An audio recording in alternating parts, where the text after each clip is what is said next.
Good morning, everybody, and welcome to a very wet, a very rainy, a very lightning-filled Thunderbolt circuit at the New Jersey Motorsports Park in Millville, New Jersey for the 2023 Fay Teal Memorial Jersey Devil Majors, part of the 2023 U.S. Majors Tour. I'm Greg Ginsburg, along with Brian Donati. And Brian, it has been a long time coming this morning and yesterday afternoon.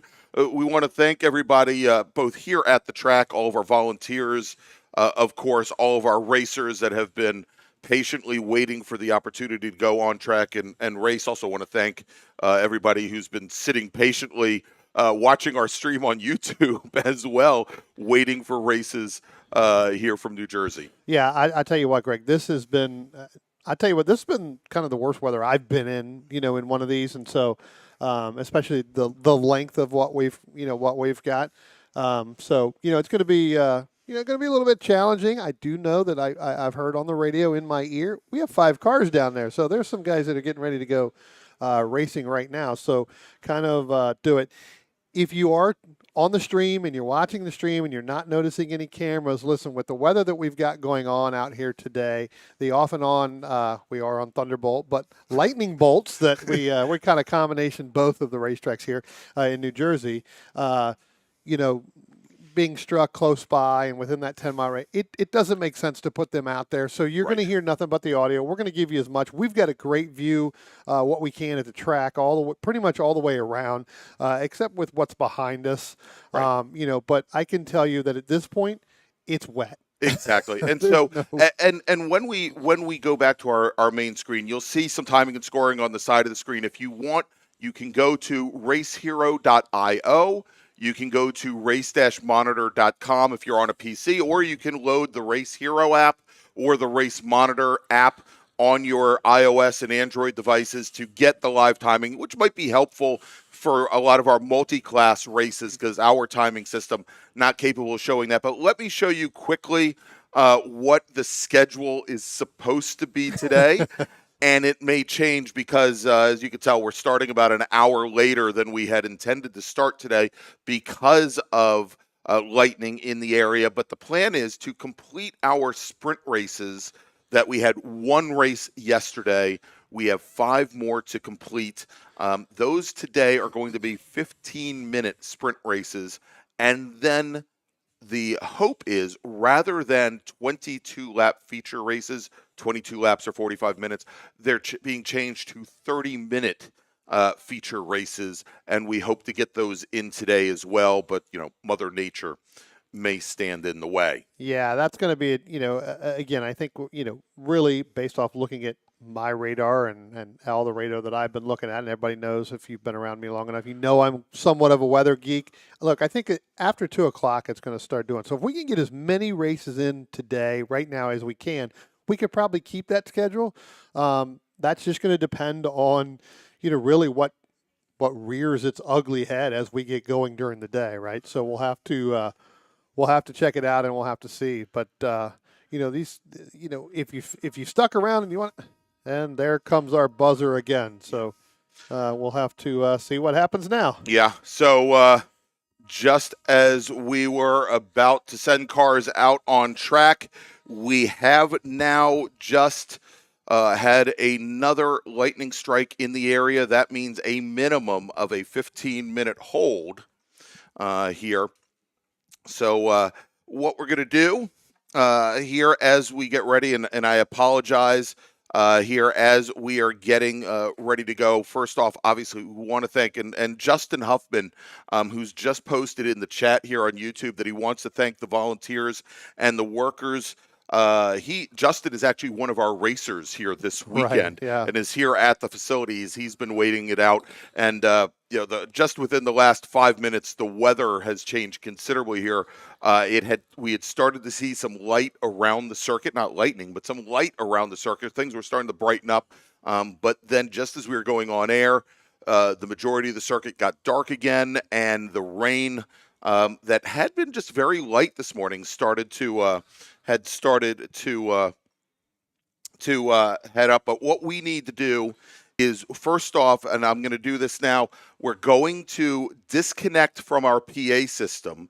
And so from here on out, we're going to just be on the stream for a few moments here, and we'll make some announcements to let everybody here at the track know. But again, we are now under a lightning hold until at least, by my clock, around 10:40 a.m. So let's disconnect from the PA, Brian. And what we are going to do here on the stream, here, as we know, it is going to be a minimum of 10:40 a.m. Now, what we're going to do here is we're going to tell you about some of the great partners and sponsors that are bringing you this event here this weekend, like Ciocca Corvette, Cornerstone Financial Planners, and also the great folks at Glasstown Brewery. And so Brian and I, hopefully, will be back in just a few moments.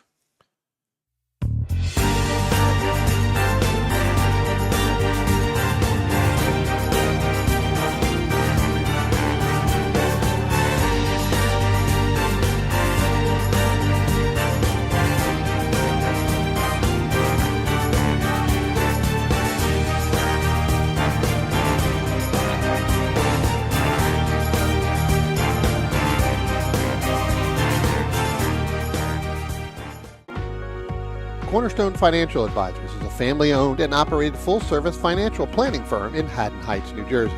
Advising clients throughout the country for over 33 years, certified financial planners Michael and Shauna Lamena offer a comprehensive financial planning service including retirement investment, life insurance, and estate planning to both individuals and businesses. Every plan is detailed and specifically tailored to either the business owner or the individuals they specialize in, putting you on the right track. Give them a call for a free, no-obligation consultation at 856-546-6505 or visit them on the web at cornerstonecfp.com. That's cornerstonecfp.com.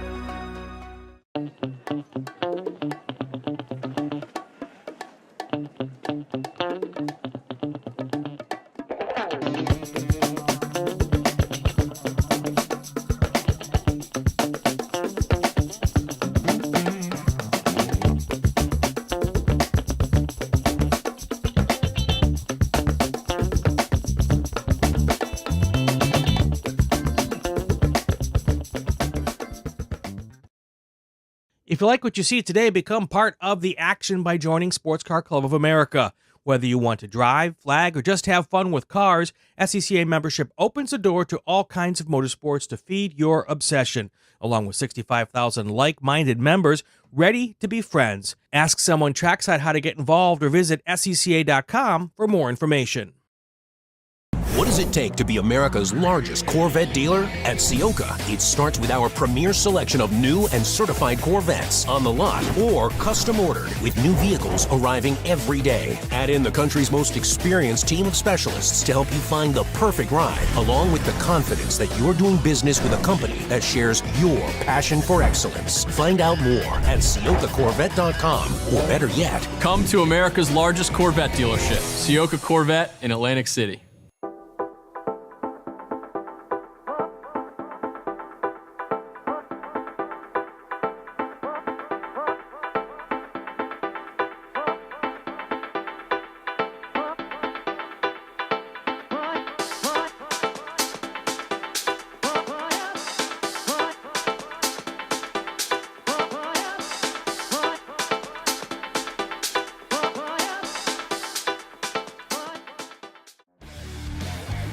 Located right next door to the racetrack in Millville's Executive Airport Complex, the Glasstown Brewing Company has been the place to celebrate race wins with a cold one since 2013. As the only microbrewery here in Cumberland County, Glasstown cans and kegs close to 20 different beers on a rotating basis. Share a flight with friends inside or outside at one of the mini picnic tables where the history of flight is just feet away. And don't forget to buy a six-pack or a growler for the house. Glasstown is open Tuesday and Wednesday from 2 until 8, Thursday through Saturday from noon until 9, and Sunday from noon until 7. To find out more, visit their website at glasstownbrewery.com or on Instagram at Glasstown Brewing.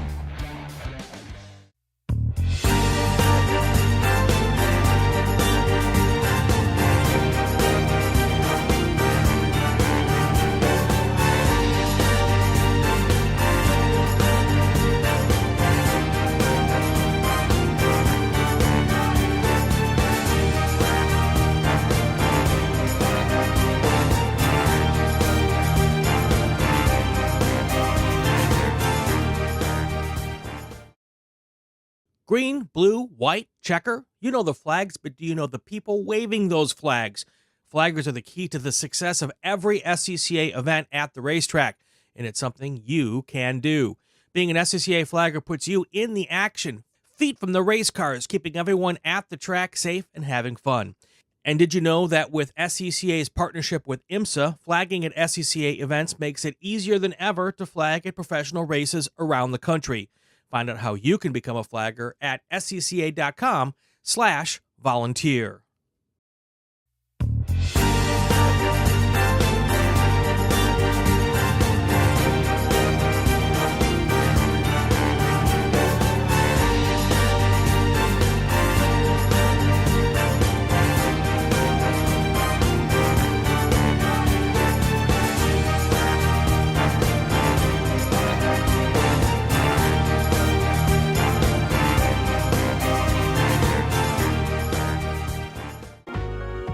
Cornerstone Financial Advisors is a family-owned and operated full-service financial planning firm in Haddon Heights, New Jersey.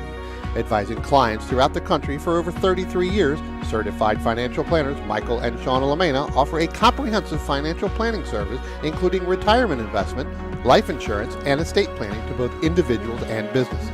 Every plan is detailed and specifically tailored to either the business owner or the individuals they specialize in, putting you on the right track. Give them a call for a free, no-obligation consultation at 856-546-6505 or visit them on the web at cornerstonecfp.com. That's cornerstonecfp.com.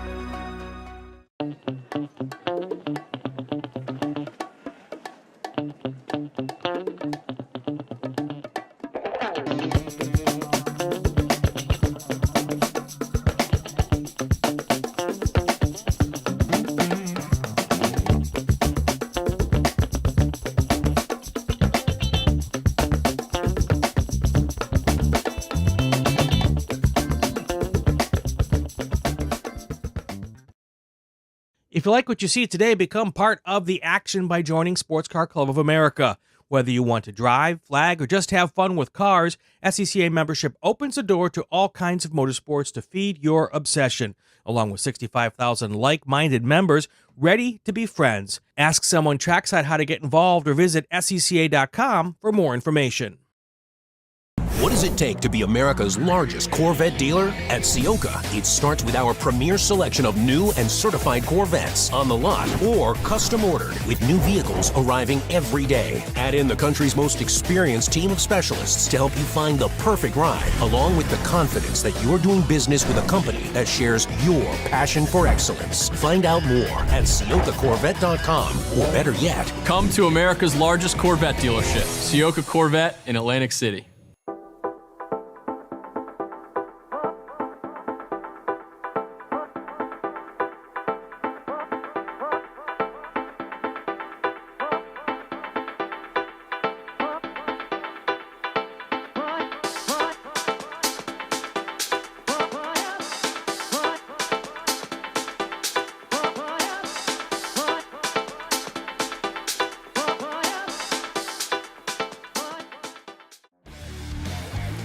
Located right next door to the racetrack in Millville's Executive Airport Complex, the Glasstown Brewing Company has been the place to celebrate race wins with a cold one since 2013. As the only microbrewery here in Cumberland County, Glasstown cans and kegs close to 20 different beers on a rotating basis. Share a flight with friends inside or outside at one of the mini picnic tables where the history of flight is just feet away. And don't forget to buy a six-pack or a growler for the house. Glasstown is open Tuesday and Wednesday from 2 until 8, Thursday through Saturday from noon until 9, and Sunday from noon until 7. To find out more, visit their website at glasstownbrewery.com or on Instagram at Glasstown Brewing.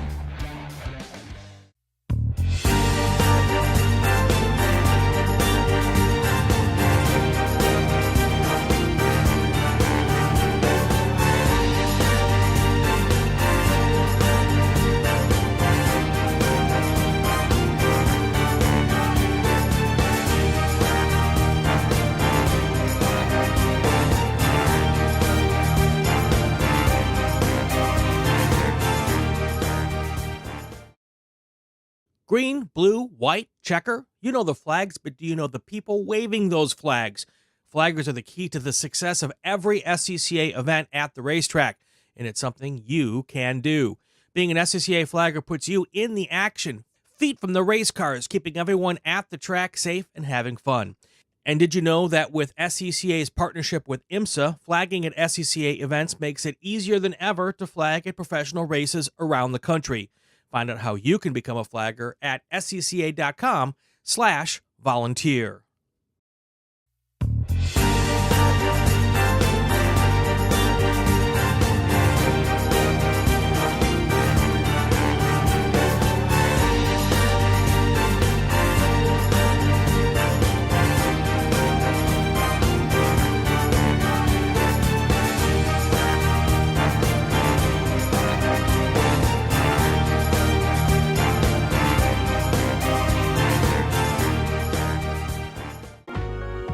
Cornerstone Financial Advisors is a family-owned and operated full-service financial planning firm in Haddon Heights, New Jersey.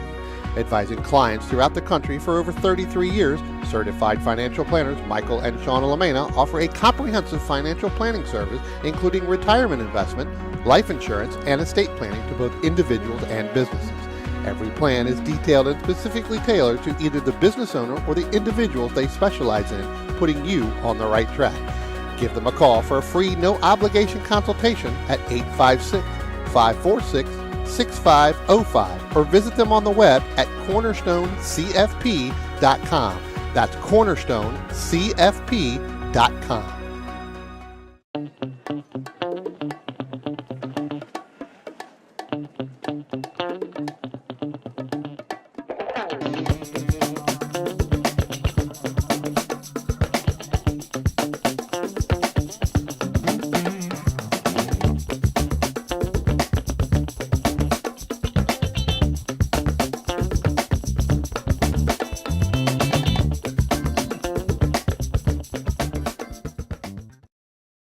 If you like what you see today, become part of the action by joining Sports Car Club of America.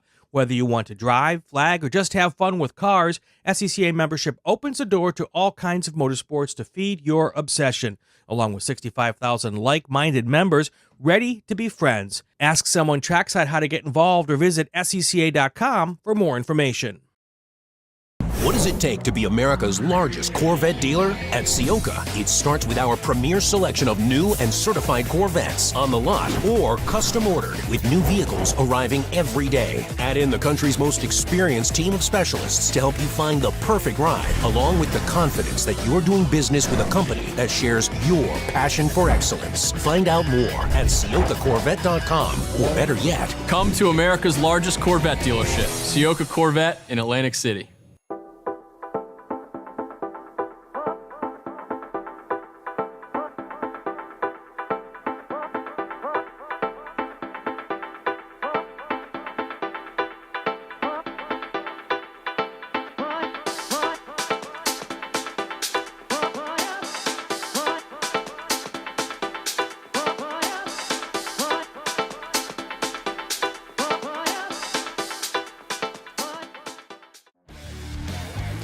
Located right next door to the racetrack in Millville's Executive Airport Complex, the Glasstown Brewing Company has been the place to celebrate race wins with a cold one since 2013. As the only microbrewery here in Cumberland County, Glasstown cans and kegs close to 20 different beers on a rotating basis. Share a flight with friends inside or outside at one of the mini picnic tables where the history of flight is just feet away. And don't forget to buy a six-pack or a growler for the house. Glasstown is open Tuesday and Wednesday from 2 until 8, Thursday through Saturday from noon until 9, and Sunday from noon until 7. To find out more, visit their website at glasstownbrewery.com or on Instagram at Glasstown Brewing.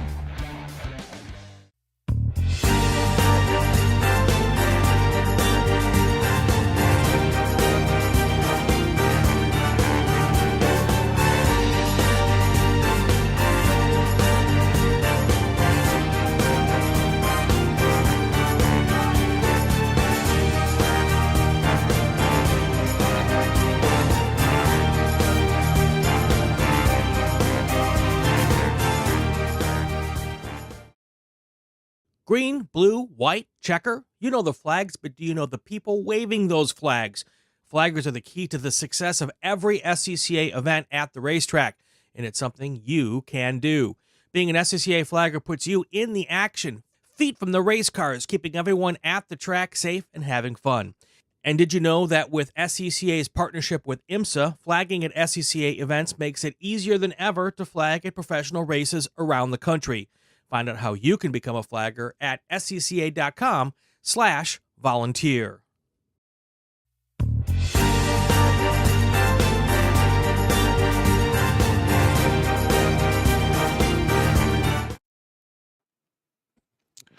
All right, everybody, we're just going to jump in with a quick update here for those of you that are watching from somewhere other than New Jersey Motorsports Park, and those of you that are here.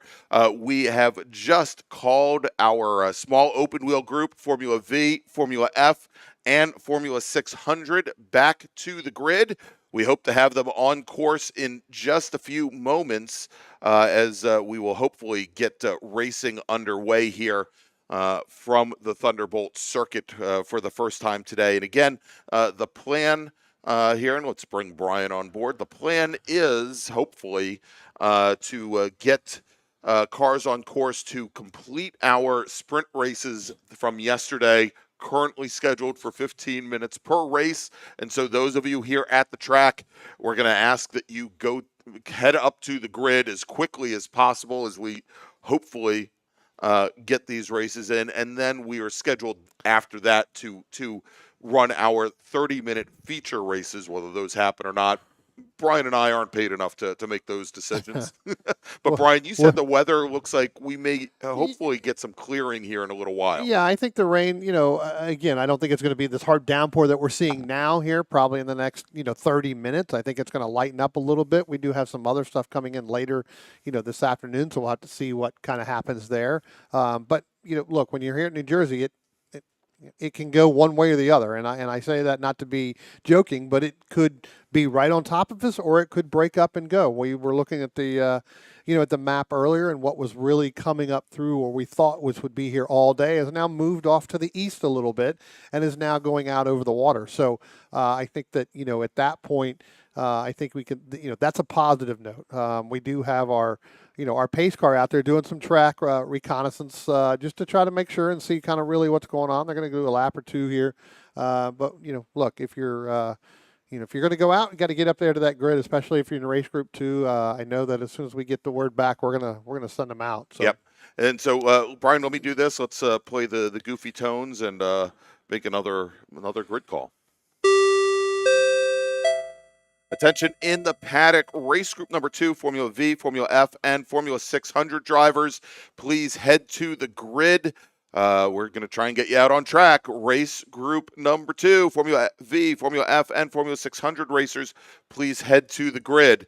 And so we've got in the chat Taylor Hyatt, Brian, who is one of our racers here today. She actually got her first race of the weekend in, all 2 laps of it, before the lightning strike yesterday. But she wanted to, and she is a volunteer and a quarter worker as well. She wants to thank all the volunteers for braving what is really absolutely miserable weather here this weekend, or for the majority of the weekend here at New Jersey Motorsports Park. Yeah, that's again someone who knows what it takes to be out there on on a corner, or knows what it takes to volunteer to get out and do this. And again, without them, we don't do this, right? There's nobody does any of this stuff. So we'll have to.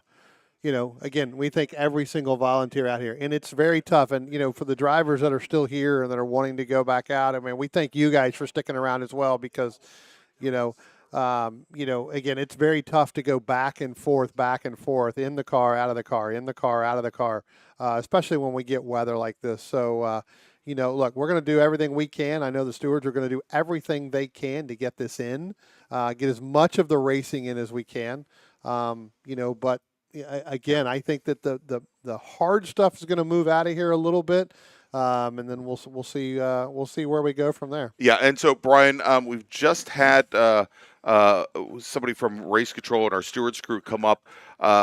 This is for the racers here at the track.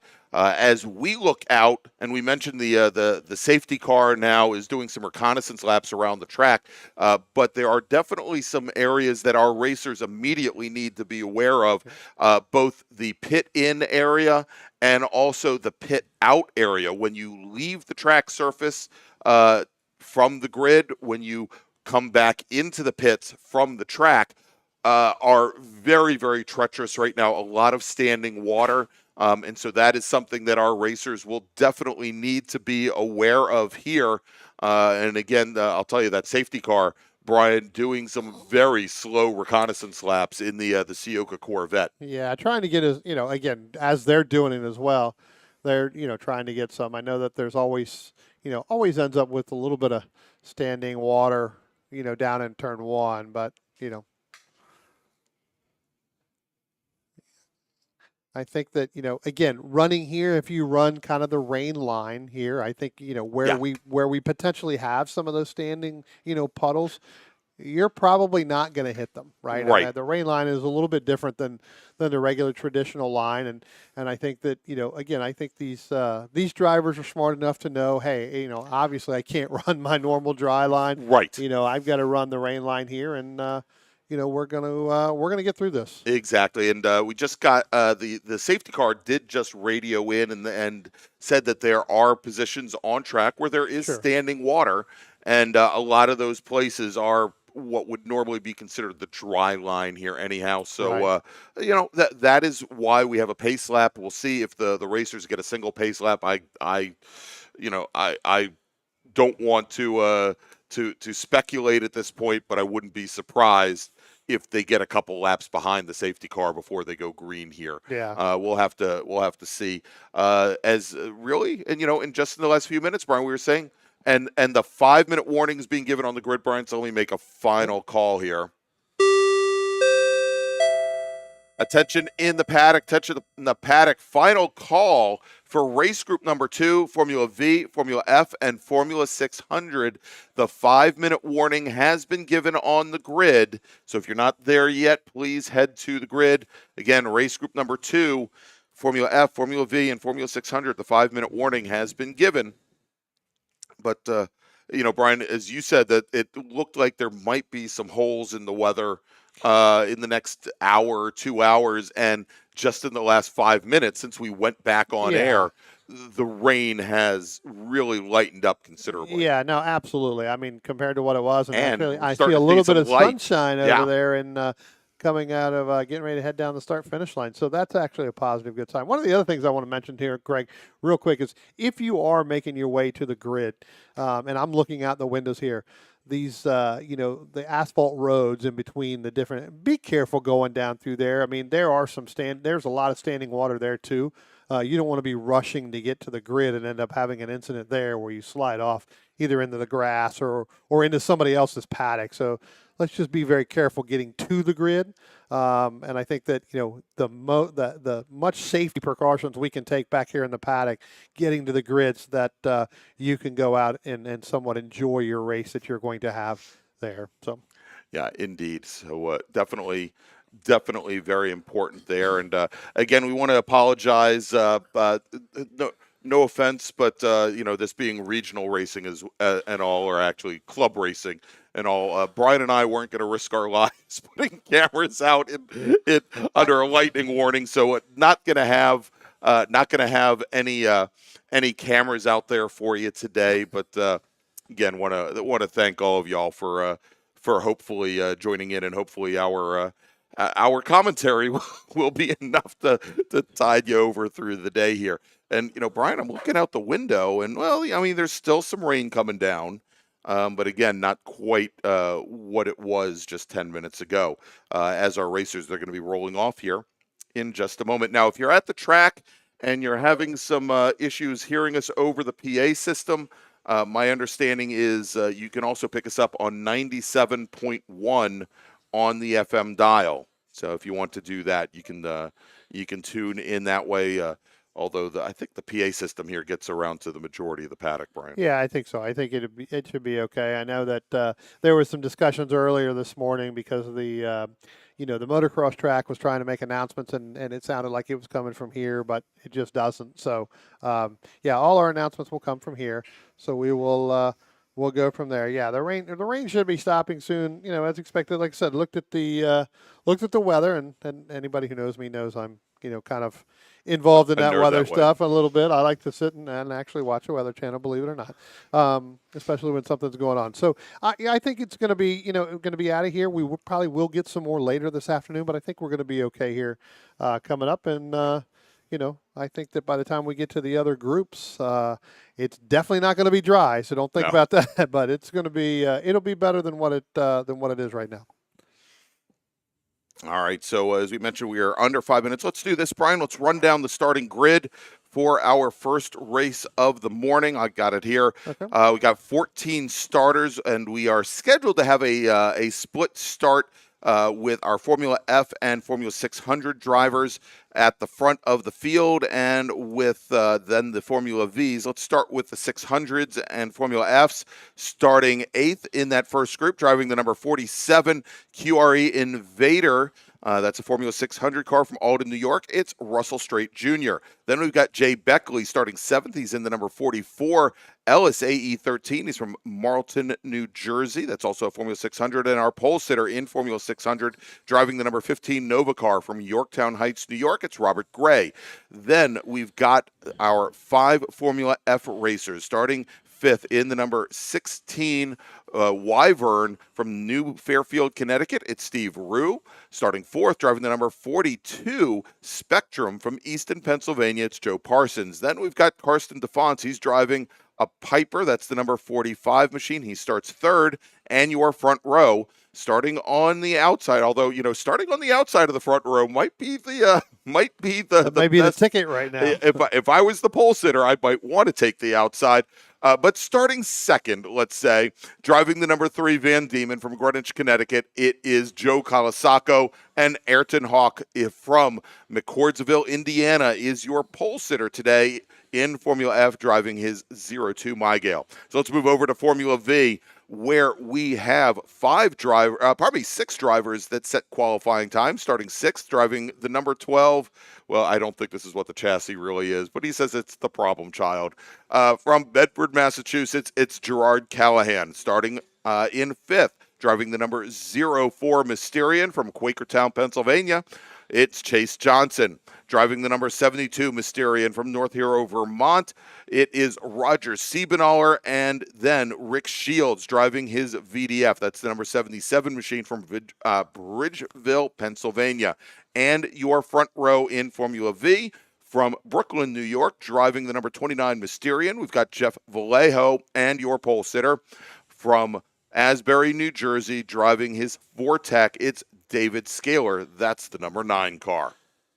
Tell you what, Greg, I counted 10 cars that went out here and went across down pit lane, so we'll see which ones those were. Some of those numbers were very hard to see from up here because the window's starting to get a little bit, still a little bit wet, but we'll pick out who's on the, who's racing and who's not here momentarily as they come around. But yeah, it's 10 cars out here right now, so we'll have to see kind of what happens there. Again, when you look down into turn 1 and you got that big puddle that kind of sits there, it is kind of moving a little bit out there, but not as bad as what I have seen here before, what some of the other racers have seen here before. So we'll have to see when they get there on the start what it looks like. So well, we just got word from the corner workers over at turn 1 that these Formula car drivers having some issues getting off the pit lane. The pit exit, we mentioned there's a lot of standing water.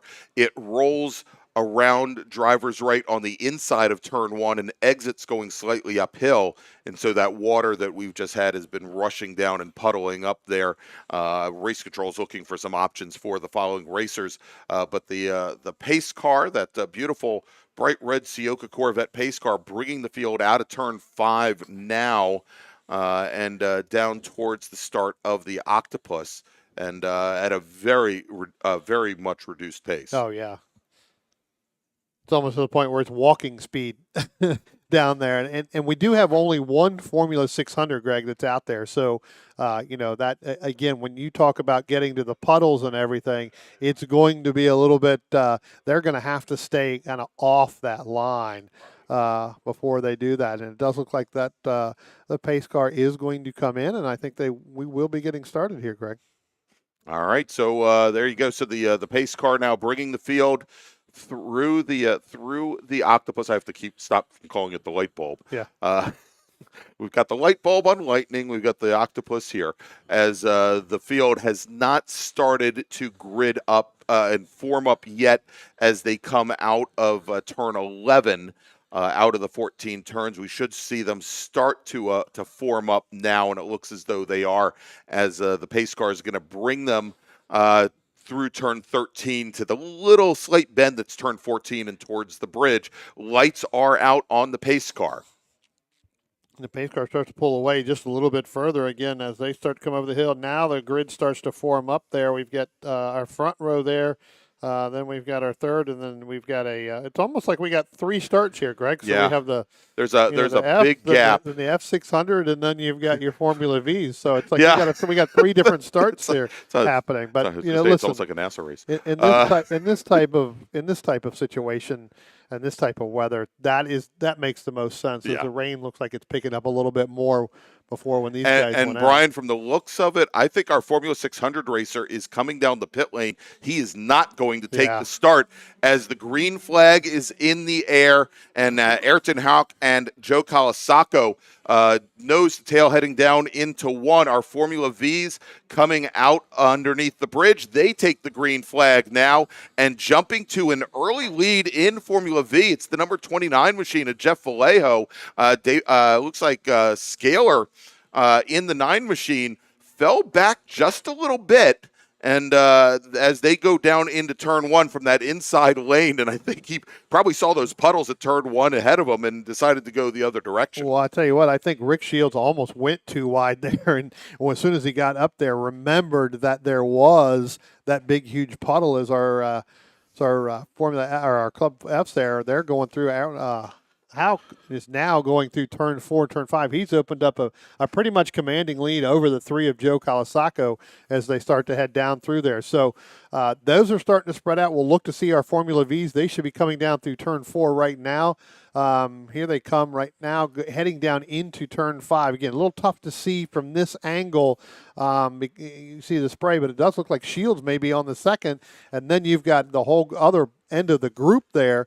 They're going to go through. It looks like we had too wide there in the back, Grez, because it's going to be a little tough to see there.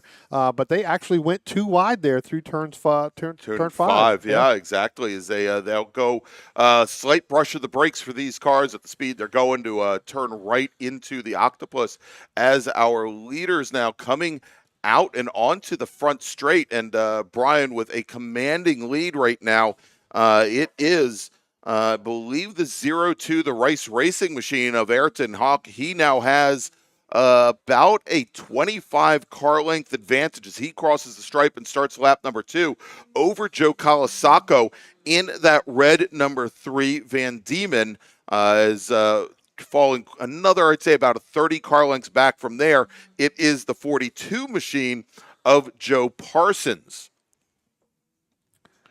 We'll have to get back a little bit more here. Our Formula Vs are just now coming up underneath the bridge here, complete this first lap. So we'll have to get that. It looks like this may be. I believe this is. That's Rick Shields. Rick Shields in the 77 machine, and he then has the number 12 closely behind.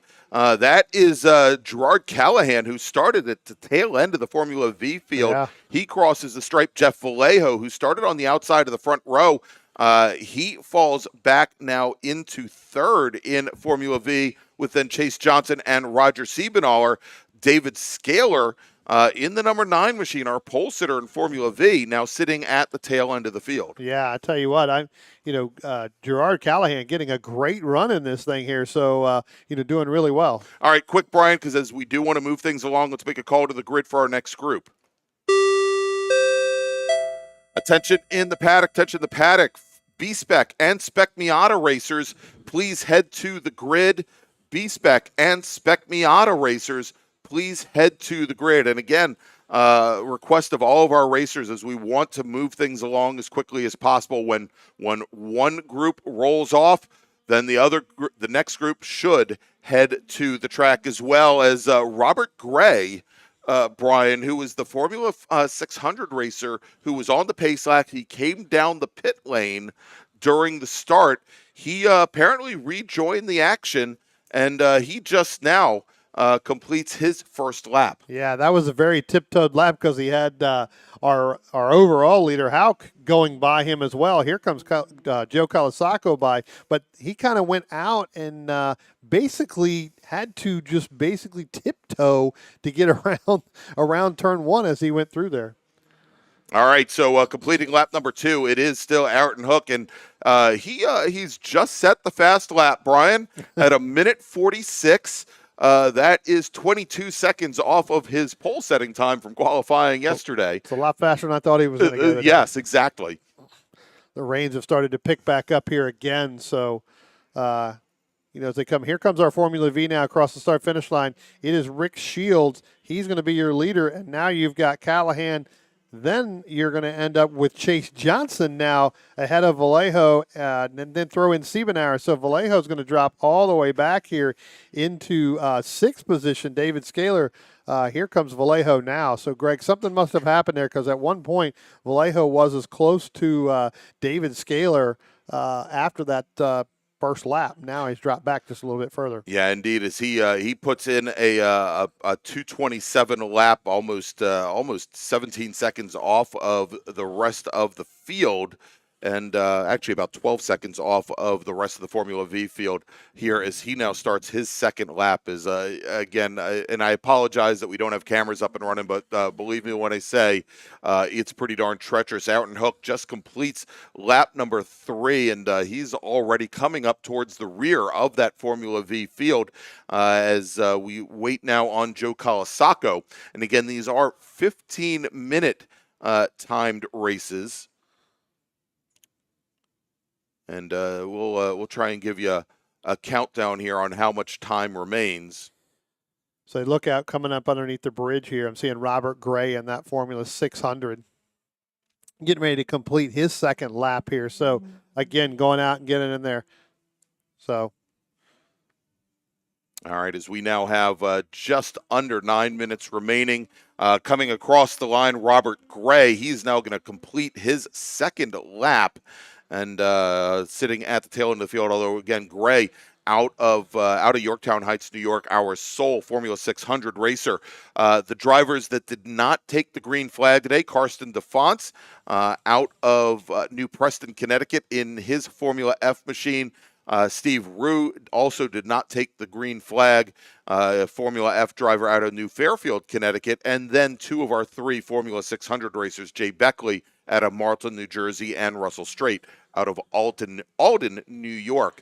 And things are starting to tighten up here a little bit, Brian, in Formula V, as Roger Siebenauer is starting to really close things down on Gerard Callahan for that battle for third. Well, I tell you what, the driver on the move right now is Chase Johnson. So Chase Johnson went all the way back, really starting in the 5th position in this Formula V. He's now moved up right onto the back gearbox of Rick Shields, especially when they came across the start-finish line. So Chase Johnson having a really good run here in the rain. We go back a little bit to this, Formula 600, Robert Gray. He really has to be careful with the puddles because yes, he only sits an inch and a half off the ground as opposed to these V's and some of these F's that are a little bit taller and with a more of a flat bottom, a lot bigger correct. chance of hydroplaning. Yeah. All right, Brian, let's make another call to the grid for our next group. Now that we have just 7 minutes remaining, race group number 3, B-Spec and Spec Miata, please head to the grid. Your race is next. B-Spec and Spec Miata racers, please head to the grid.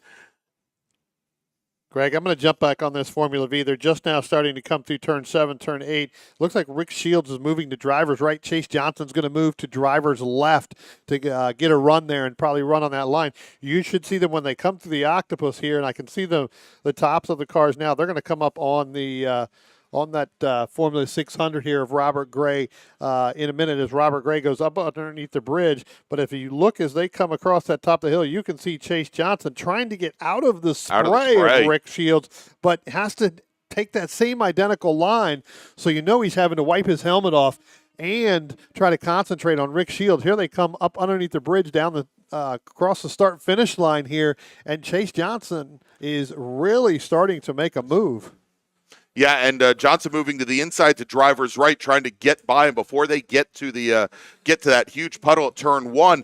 And then in the battle for third position, we've got Callahan and Siebenaller, and they are within about 2 car lengths as well. Siebenaller, same story, trying to look for a way around the number 12 machine. Followed him all the way through the Octopus, and it was until they straightened out here where he had a chance to move to a little bit to the inside. Well, Siebenaller got a great run on Callahan headed down into turn 1, but then you had our overall leader of Aaron Hauk. He was there as well. Thought about trying to stick it under the inside to drivers right there of Siebenaller, had to back out of it, so he's going to be right on the back, right on that back gearbox as we look out our window down here towards turn 4 and turn 5, Greg. All right, yep, coming down now, under braking into turn number 5. That battle for the lead in Formula V with Rick Shields and Chase Johnson, only a half a car length separating them, and then a little bit further back, it now appears as though we've got Siebenaller has fallen a little bit off the pace of Callahan as they come through turn 5 and start to make their way into the Octopus. Very tight running there. And look at this. Ayrton Hawk is still sitting directly behind our Formula V leaders. I mean, he had, last time by, he had a little bit less than a minute gap between he and Joe Colasacco. So he's got a little bit of leeway here. Well, Shields and Johnson are going to be coming up over the hill and getting ready to go up underneath the bridge. They were nose to tail, and then Siebenaller and Callahan, they're nose to tail. Here comes Hauk, our overall leader, so he was able to get by the Formula V leaders. And here they come, and you can see that Chase Johnson takes an unorthodox line, but has to get there in enough room so that to get out of the spray. Now Siebenaller and Callahan, they come up underneath the bridge, but our leaders in Formula V, Greg, they're side by side with Rick Shields and Chase Johnson as they head down into turn 1. All right, and as they do head into 1, we've got Johnson to the inside, driver's right, and Callahan Shields to the outside, and we have a new leader in Formula V as Joe Parsons now has gotten by.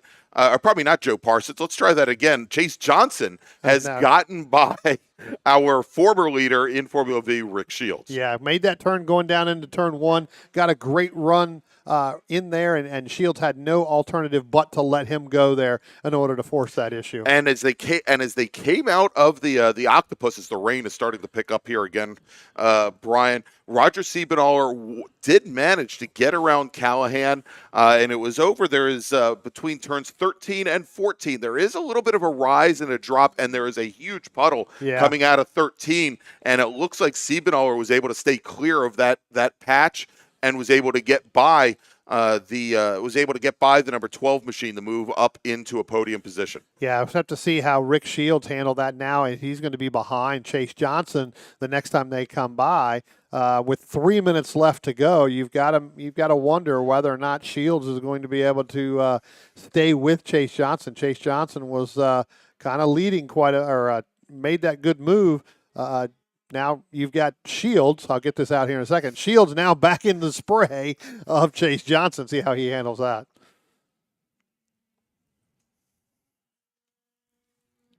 All right, as Ayrton Hauk crosses the stripe, our leader continuing to put in new fast laps. He's down to a 1:42.6. He's knocked about 4 seconds off his times here from the very first lap as we now watch for our Formula V leaders. And here we go, the green and white number 04 of Chase Johnson now has opened up almost a 20 car length advantage over Rick Shields as they cross the stripe. Roger Siebenaller has a strong grip right now on third position. He's got about 40 car lengths on fourth place runner Gerard Callahan as we start now lap number 7, and 7 for our Formula Fs, 6 for our Formula Vs. We have a minute 46 remaining on the clock, so most likely we'll have one more lap here from NJMP in our first race of the day.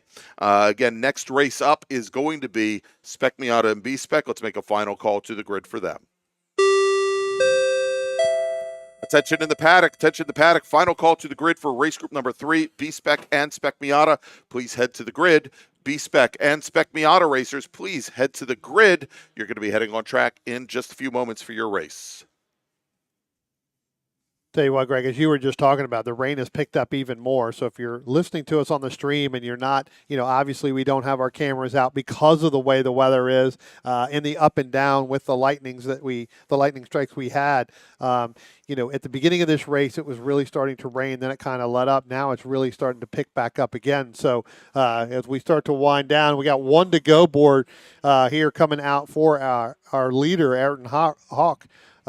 Going through turn 1 right about now. All right, and Hawk has lapped another one has actually lapped Joe Parsons, and Parsons just now crossing the stripe and starting his 8th lap, while Hawk is starting his 9th and final lap.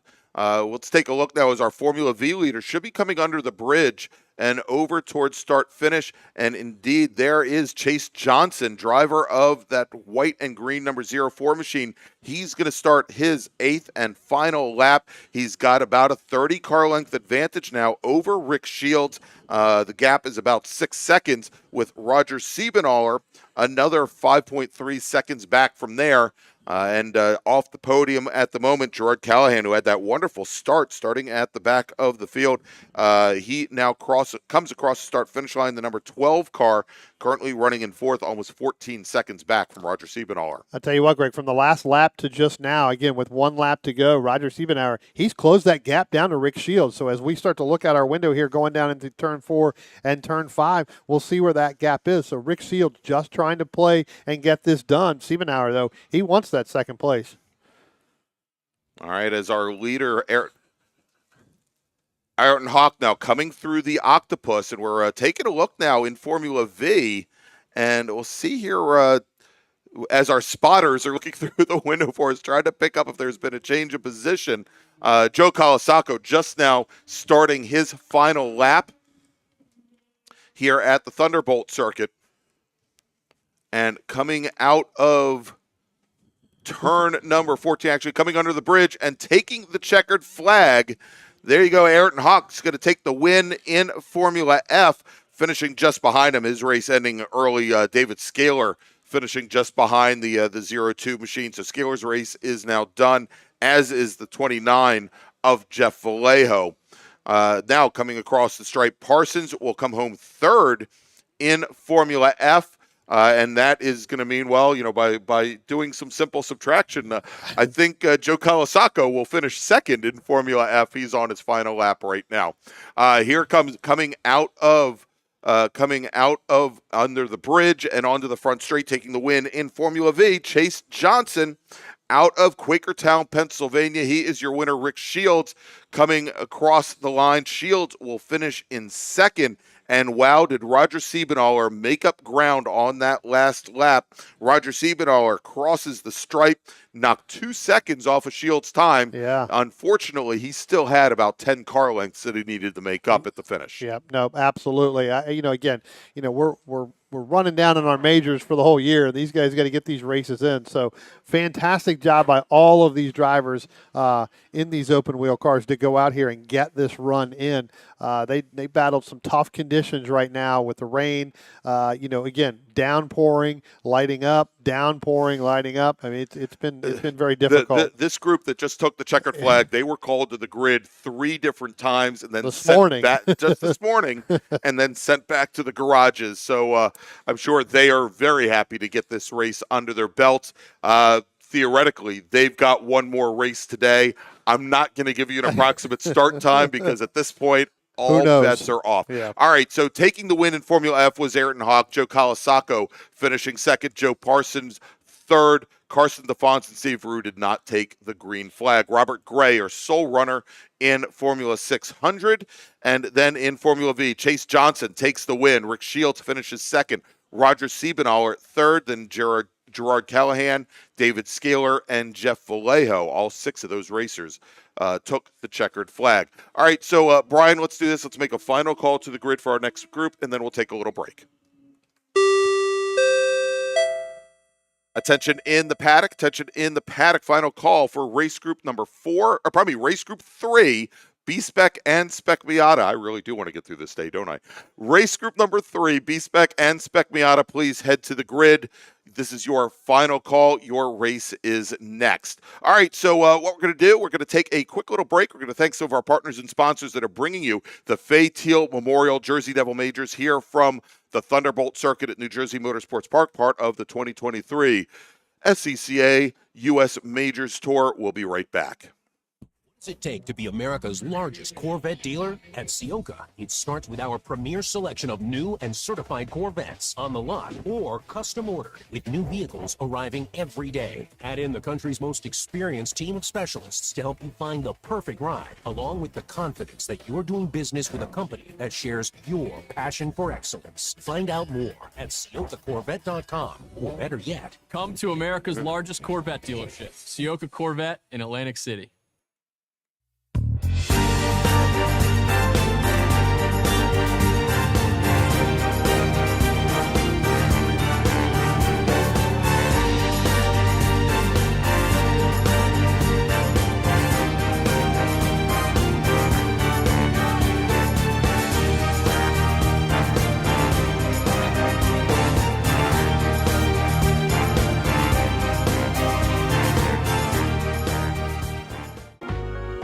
Cornerstone Financial Advisors is a family-owned and operated full-service financial planning firm in Haddon Heights, New Jersey. Advising clients throughout the country for over 33 years, certified financial planners Michael and Shauna Lamena offer a comprehensive financial planning service including retirement investment, life insurance, and estate planning to both individuals and businesses. Every plan is detailed and specifically tailored to either the business owner or the individuals they specialize in, putting you on the right track. Give them a call for a free, no-obligation consultation at 856-546-6505 or visit them on the web at cornerstonecfp.com. That's cornerstonecfp.com.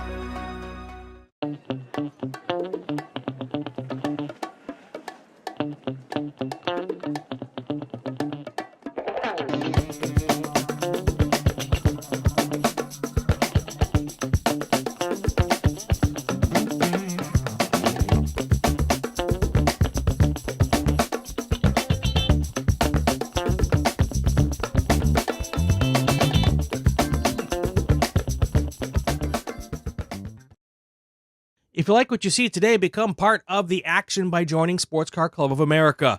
Whether you want to drive, flag, or just have fun with cars, SCCA membership opens the door to all kinds of motorsports to feed your obsession, along with 65,000 like-minded members ready to be friends. Ask someone trackside how to get involved or visit SCCA.com for more information. What does it take to be America's largest Corvette dealer? At Ciocca, it starts with our premier selection of new and certified Corvettes on the lot or custom ordered, with new vehicles arriving every day. Add in the country's most experienced team of specialists to help you find the perfect ride, along with the confidence that you're doing business with a company that shares your passion for excellence. Find out more at CioccaCorvette.com, or better yet, Come to America's largest Corvette dealership, Ciocca Corvette in Atlantic City.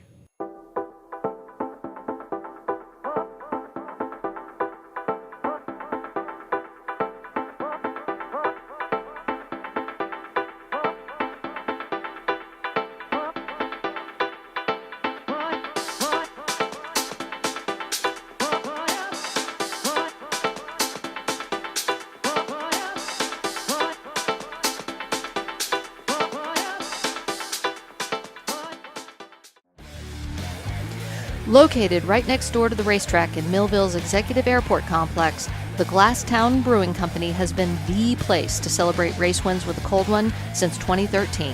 As the only microbrewery here in Cumberland County, Glasstown cans and kegs close to 20 different beers on a rotating basis. Share a flight with friends inside or outside at one of the mini picnic tables where the history of flight is just feet away. And don't forget to buy a six-pack or a growler for the house. Glasstown is open Tuesday and Wednesday from 2 until 8, Thursday through Saturday from noon until 9, and Sunday from noon until 7. To find out more, visit their website at glasstownbrewery.com or on Instagram at Glasstown Brewing.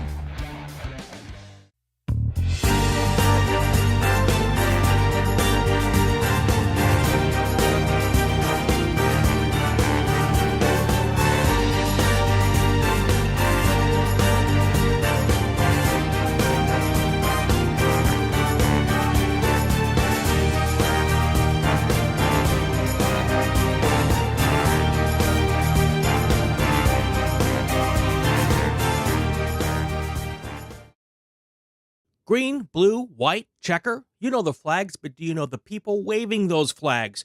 Flaggers are the key to the success of every SCCA event at the racetrack, and it's something you can do.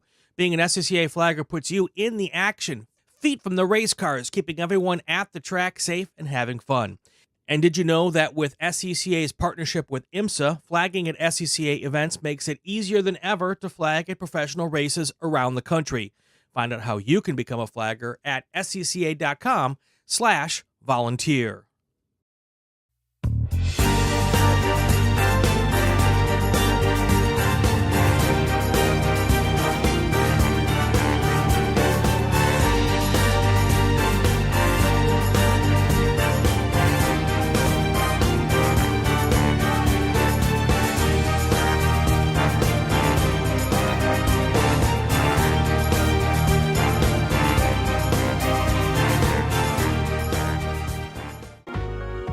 Cornerstone Financial Advisors is a family-owned and operated full-service financial planning firm in Haddon Heights, New Jersey. Advising clients throughout the country for over 33 years, certified financial planners Michael and Shauna Lamena offer a comprehensive financial planning service including retirement investment, life insurance, and estate planning to both individuals and businesses. Every plan is detailed and specifically tailored to either the business owner or the individuals they specialize in, putting you on the right track. Give them a call for a free, no-obligation consultation at 856-546-6505 or visit them on the web at cornerstonecfp.com. That's cornerstonecfp.com.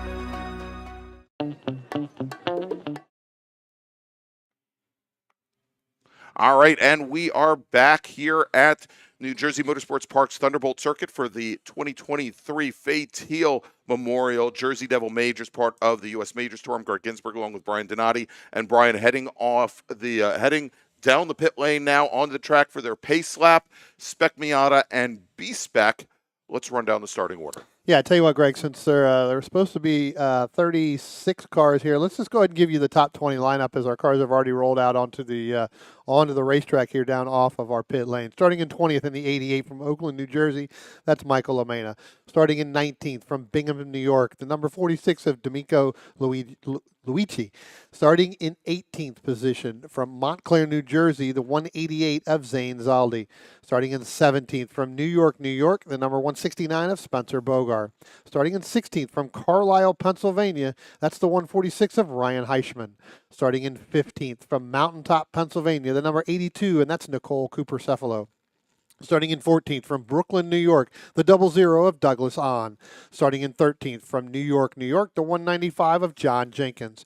Starting in the 12th position from Strasburg, Virginia, the 51 of Brian Price.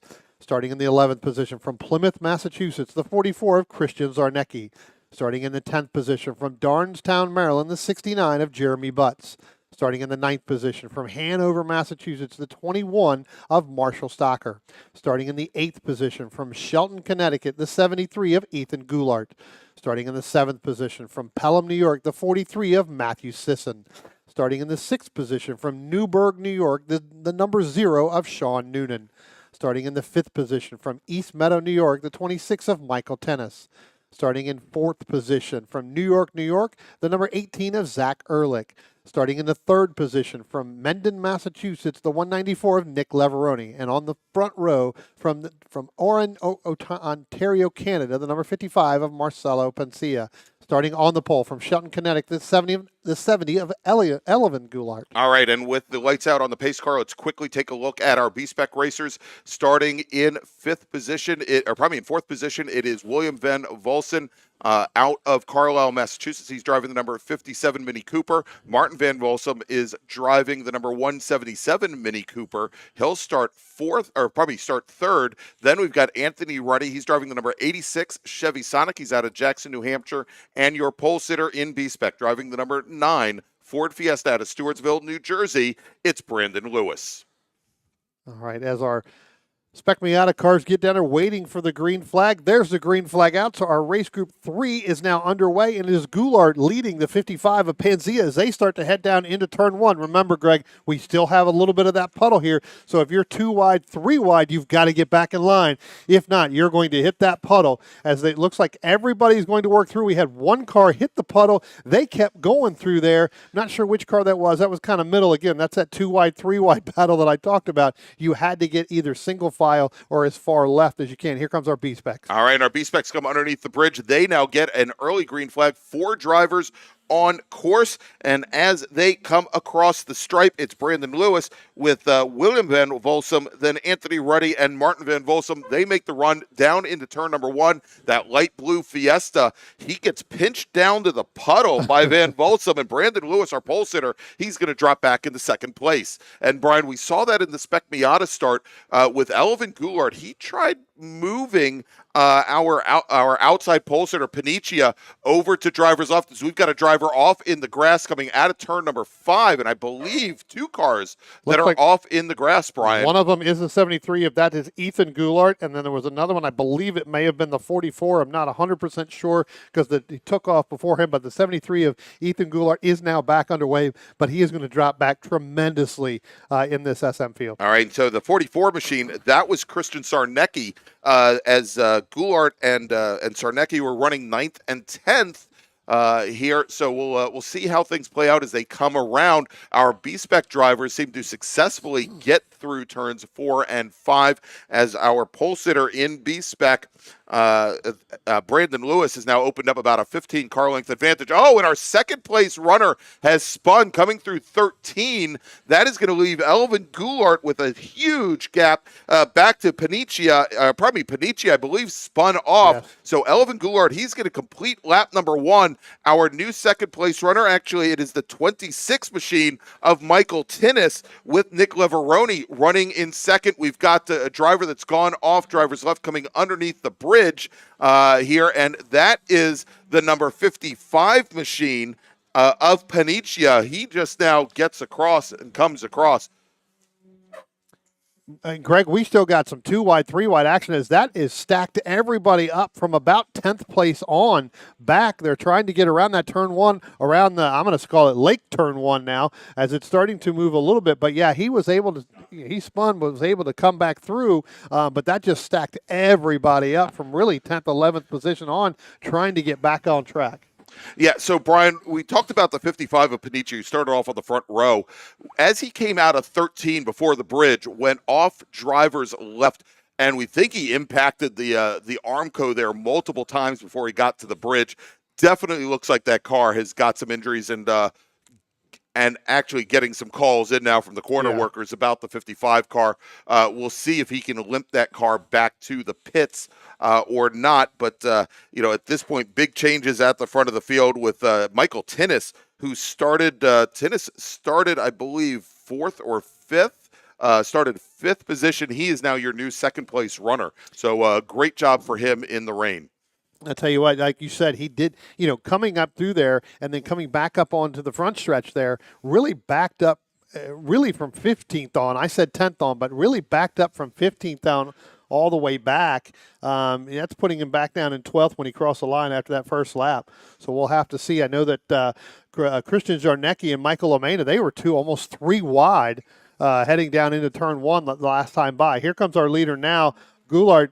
going to open up a big lead through Tennis as in the second, but we still got some side-by-side battles coming up underneath the bridge, Greg. Yeah, Brian, as they come underneath that Barb's Bridge, great pass for position now as they come onto the front straight. It is the number 43 machine, and that is Matt Sisson. He gets around Jeremy Butts and Brian Price as they come underneath the bridge. Great move there by Sisson. Then we've got Douglas On sitting in 8th in the 0-0 machine. Marshall Stocker and Zach Ehrlich rounding out the top 10.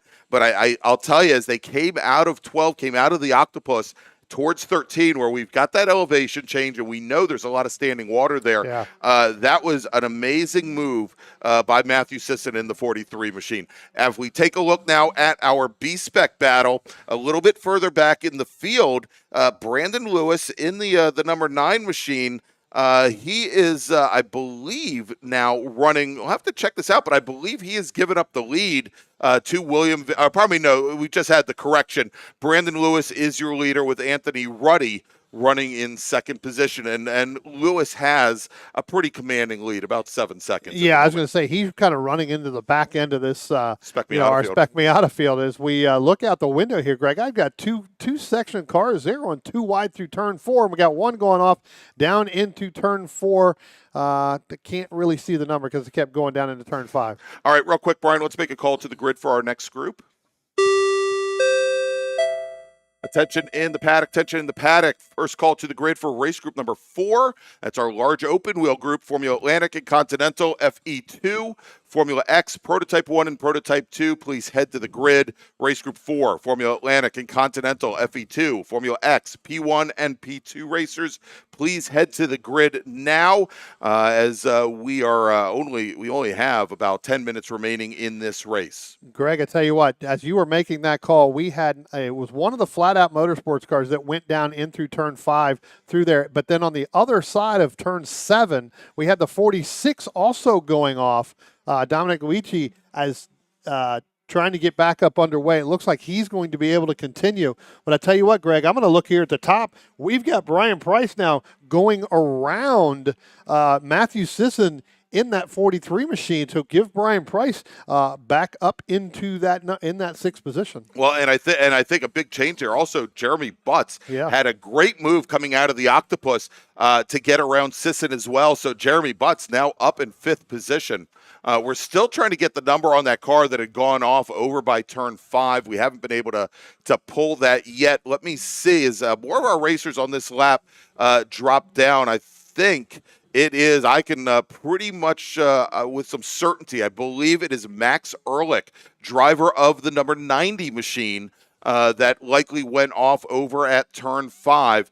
And we have a driver coming down the pit lane right now that has limped back. There goes the 90. So I think that was the 90 that went off down there in turn 5, as you said. Right? And we have the 23 machine of Greg Bogart now coming down the pit lane. Looks like his session is now done. We know Greg has had some issues with that Spec Miata over the course of the weekend. Yes, we're waiting for our overall leader in SM. But you're right, Greg. It looks like Elvin Goulart is really starting to really run away a little bit more here with us. So he's starting to get it out. He's got some pretty clean air. Now let's drop back a little bit more. You've got Michael Tennis in that number 26 machine. Then you've got the 194 of Nick Leveroni. That's 2nd and 3rd as they're getting ready to, it looks like they're going to be nose to tail here any minute as they go down into turn 1. Leveroni only back by about a car length and a half now entering turn 1. Comes Sean Noonan in the 0. He's going to cross the start-finish line. Now you've got a really big gap where we had the Brian Price, the Jeremy Butts, and the Matthew Sissons. I am not seeing Matthew Systems come through here right now. Here comes Jeremy Butts in the 69. That's your 5th place. Now give Brian Price 6th. Zach Ehrlich. So evidently Sissons must have had an off somewhere, Greg. Yeah, indeed. As we had Zach Ehrlich come by Doug On, and it appears as though Sisson now dropping back through the field. Should also mention that Panicia, who started on the outside of the front row, we thought he maybe incurred some damage and had a car that we thought he might bring back to the pit lane. He is still out and racing, and he is currently sitting in 13th position. Now here's an interesting one. John Jenkins, who we saw a couple weeks ago both at Summit Point and also on the Lightning circuit, who has had a penchant for some very strong late race charges, having a little trouble here in the wet, as we now have one of our Spec Miatas waving drivers by. That's Eric Seberg in the number 144 machine. He is off pace, could not get over to the pit lane. He had battle in B-Spec coming right underneath him and was not able to get there. That battle in B-Spec was actually the battle for second between William Van Volsum and Anthony Ruddy, and for whatever reason, they were not that 144 machine was not able to get by.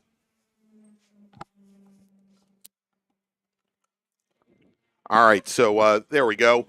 Little equipment issue here, but Nick Leveroni now, that battle for second at Spec Miata, Brian, they are locked nose to tail going into turn one as they are starting their fifth lap here. Leveroni just ran the fastest lap of the race, and we can see as they come underneath the bridge, Tinnis is moving all the way driver's right, hoping to maybe break the draft, either that or try to keep his tires wet, which I don't think is really the issue, before moving back to driver's left to avoid that huge puddle at the Apex one. Real quick, Brian, let me make another call to the grid for the next group.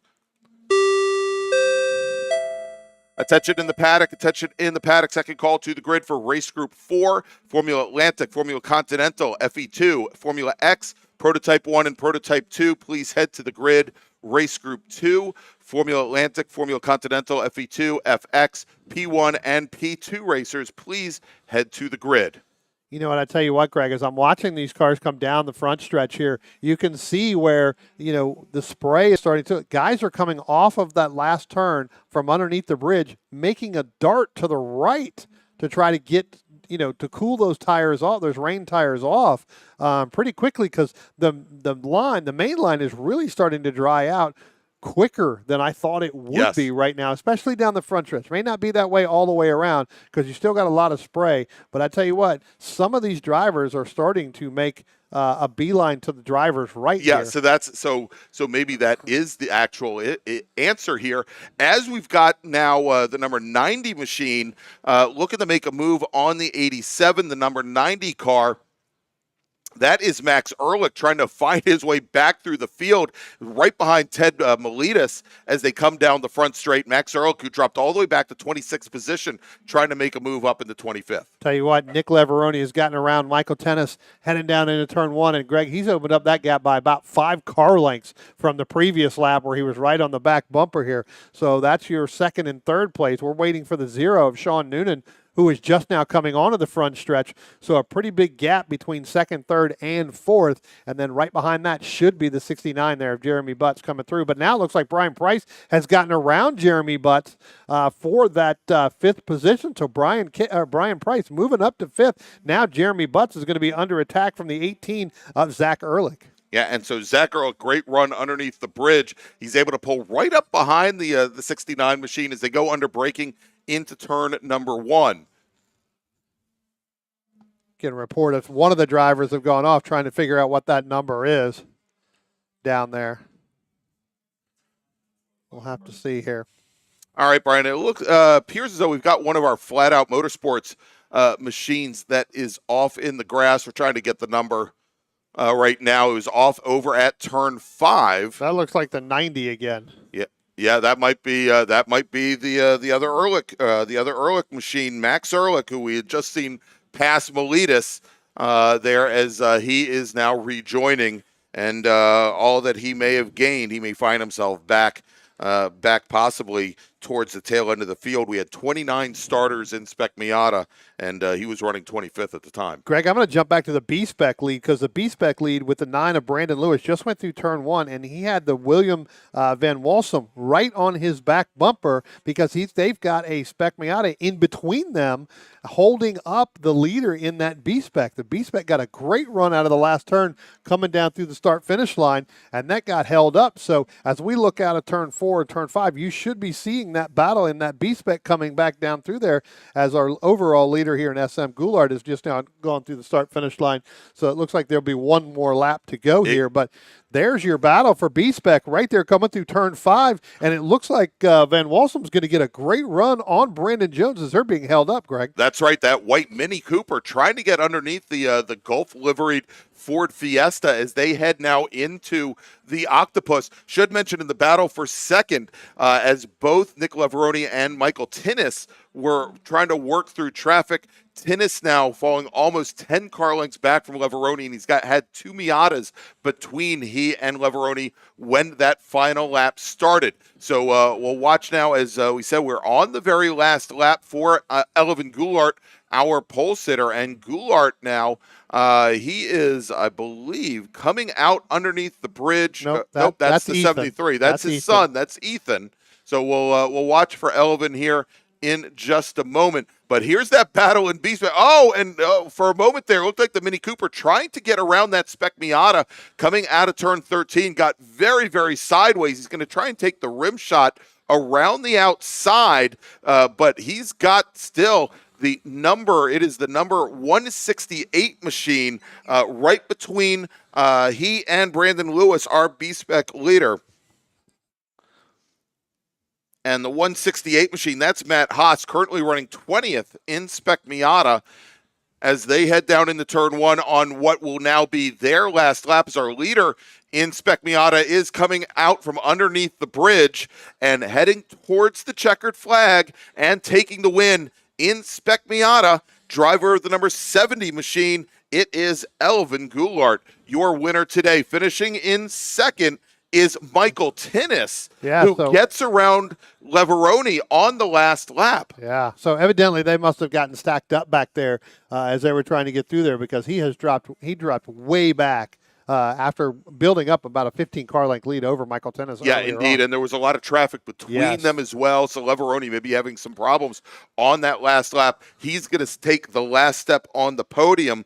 Sean Noonan, driver of the number 0 machine, he comes underneath the bridge now across the line. He's going to finish 4th. Brian Price will finish in 5th. Price, great run for him, started in 12th. And finishes in 5th. Jeremy Butts will finish right behind him in 6th. Zach Ehrlich will finish in... Well, let's take a look here. Zach Ehrlich will finish 7th. And then Christian Sarnecki and Marcelo Paniccia, who started on the outside of the front row, they were in a virtual dead heat at the line. Sarnecki will finish 8th. Paniccia will finish in 9th. Doug Ahn will finish in 10th. I'm going to pick up this B-Spec because they're now getting ready to come up out of the Octopus, going to get ready to come down the hill. And it looks like William Van Walsum is going to lead over Brandon Lewis. So where they had that battle there, Walsum has now picked up and moved well past Brandon Lewis in that 9. Here comes William Van Walsum right now. So it looks like he's going to pick up the B-Spec win. And you can see the fist pumping out at the window because they got really bottlenecked up with the with some of the the 168, the 46, and the 195 of John Jenkins there, Greg. Yeah, and that was very, very odd there. So we had when we started the last lap. The B-Spec racers were separated out by the 168 machine of Matt Haas. Domenico Luigi in the 46 and John Jenkins were quite a bit further ahead. And as they came across the line, Van Walsum was ahead of all 3 of them. Well, I'm getting a report that the 9 of Brandon Lewis went off in 2, and so at the last lap. So that's what ended up propelling Van Walsum to go around around Brandon Lewis. So while they were mixed up in that, he ended up going off in turn 2. All right, so here, let's recap here. Your top 3 in Spec Miata, Elvin Goulart, Michael Tinnis, and Nick Leveroni. And in B-Spec, William Van Walsum takes the win. Brandon Lewis finishes in 2nd. Anthony Ruddy will finish in 3rd. Attention in the paddock. Final call to the grid for Race Group 4, Formula Atlantic, Formula Continental, FE2. Formula X, Prototype 1, and Prototype 2. Please head to the grid. Your race is next, and starting in just a few moments, race group number 4, Formula Atlantic and Formula Continental, FE2, Formula X, P1, and P2 racers. Please head to the grid. Your race is next. And so we're going to take a quick little break, and when we come back, We're going to bring you some more action here from New Jersey Motorsports Park's Thunderbolt circuit, part of and the Fay Teal Memorial Jersey Devil Majors, part of the 2023 U.S. Majors Tour. We'll be right back. Cornerstone Financial Advisors is a family-owned and operated full-service financial planning firm in Haddon Heights, New Jersey. Advising clients throughout the country for over 33 years, certified financial planners Michael and Shauna Lamena offer a comprehensive financial planning service, including retirement investment, life insurance, and estate planning to both individuals and businesses. Every plan is detailed and specifically tailored to either the business owner or the individuals they specialize in, putting you on the right track. Give them a call for a free, no-obligation consultation at 856-546-6505 or visit them on the web at cornerstonecfp.com. That's cornerstonecfp.com.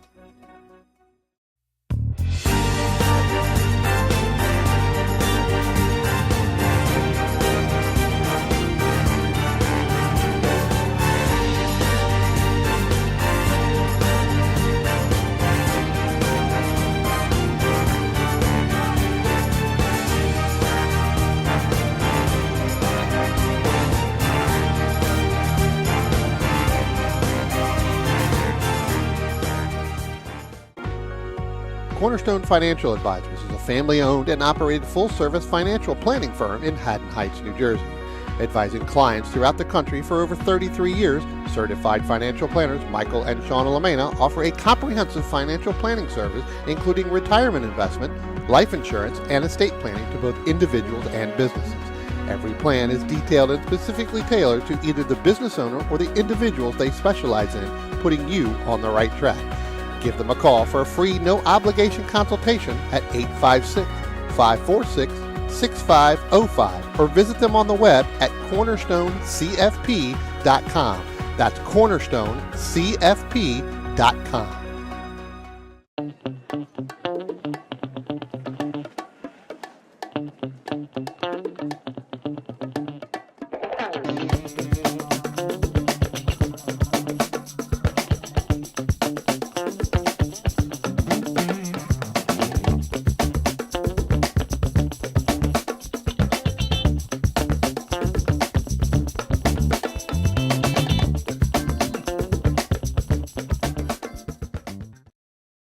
If you like what you see today, become part of the action by joining Sports Car Club of America. Whether you want to drive, flag, or just have fun with cars, SCCA membership opens the door to all kinds of motorsports to feed your obsession, along with 65,000 like-minded members ready to be friends. Ask someone trackside how to get involved or visit SCCA.com for more information. What does it take to be America's largest Corvette dealer? At Ciocca, it starts with our premier selection of new and certified Corvettes on the lot or custom ordered with new vehicles arriving every day. Add in the country's most experienced team of specialists to help you find the perfect ride, along with the confidence that you're doing business with a company that shares your passion for excellence. Find out more at CioccaCorvette.com, or better yet, Come to America's largest Corvette dealership, Ciocca Corvette in Atlantic City.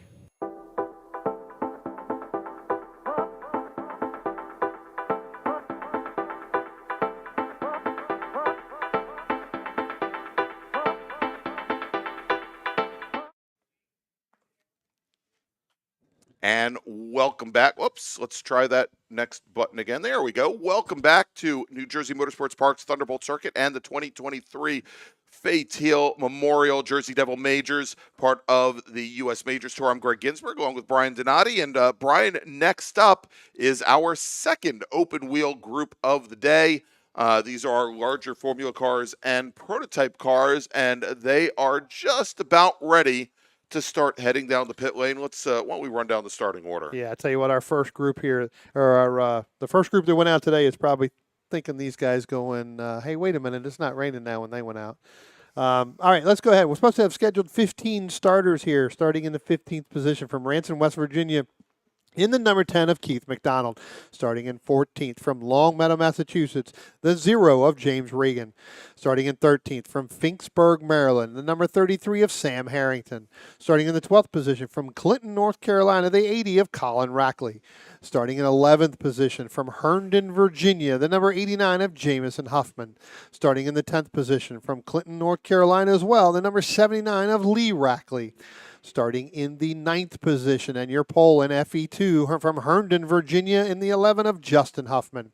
Starting in 8th position from Ryersford, Pennsylvania, the number 18 in that P2 machine of Jack Weifel. Starting in the 7th position from Monson, Massachusetts, the number 82 in that P1 of Matt Grindon. Starting in 6th position from Durwood, Maryland, the number 26 of Rick Silver. Starting in the 5th position from Reading Central, Connecticut, the number 39 of Chris Fahan. Starting in 4th position from Huntington, New York, the number 84 of John Dole. Starting in the 3rd position from Toms River, New Jersey, the 66 of Gabrielle Jasper. And starting on the front row and starting in the second position from Trumbull, Connecticut, the 48 of Alex Tollefson. Starting on the pole in the number 2 from Greenwich, Connecticut, that is Joe Colasaco. All right. For a moment, I thought I know where you were going. Get us in trouble with the FCC. Nope. All right. So as the cars are on the pace lap, we do have a split start. We're going to have our Formula Continentals and our prototype car in our front group. Second pace car led by Justin Huffman. With all of the Formula Enterprise 2 racers in that second group. Now, we've had some people here at the track that have been pinging me wanting to get information on how the rest of the day is going to flow. I wish I had some answers for you yet. I can't tell you when we're taking lunch. I can't tell you when we're going to start racing our afternoon races. If we're going to start racing our afternoon races, as soon as I get information from Race Control, I will make sure to pass that along over the PA system to all of you. So please keep listening, and we'll try to give you that information. As the first pace car, Brian, now bringing the field through the Octopus. And we've got the Ciocca Corvette in our leading our first pack. And we've got an Audi, I think an Audi A4 or possibly S4 leading the second pack with the all-wheel drive. Right. He's leading a little bit faster pace than the Corvette right now for some reason. Well, I tell you what, Greg, as our first group is getting ready to come up out of the Octopus and come up over the hill and then down underneath the bridge here. But I'm seeing, again, with that Spec Miata and the B-Spec race, the group we had before, it's a little bit drier in some certain spots. It's still damp, and there are still some puddles out there. So you can really see that coming up down underneath the bridge. But I tell you what, this is going to be an interesting race here as they get ready to come underneath the bridge. All right, and as they do, Brian, the first pack still very much spread out and strung out. The starter's starting to look them over, and we'll see if we get the start as the first pace car is on the pit lane. The starter waits a long time, but the green flag is thrown, and we are underway here at New Jersey Motorsports Park and the Thunderbolt circuit. As we have side by side, Alex Tollefson, Chris Fahan heading down into turn number 1. And I believe all of our Atlantics and our single prototype car do make it through successfully as the second pace car now on the pit lane, turning things over to Justin Huffman and the Formula Enterprise 2 racers. They're guaranteed to get a start with the first group going. And now with a huge move at the start, Justin Huffman gets almost a 5-car length advantage over Lee Rackley as they go down under braking into turn 1. Tell you what, Jamison Huff is going to tuck in right behind Lee Rackley for that third position as they went through turn 1. Those guys had to get single file relatively quickly as we look at a turn 5 in our first group. And we got one car that may have gone around. That may be the P2 machine of Jack Weifel.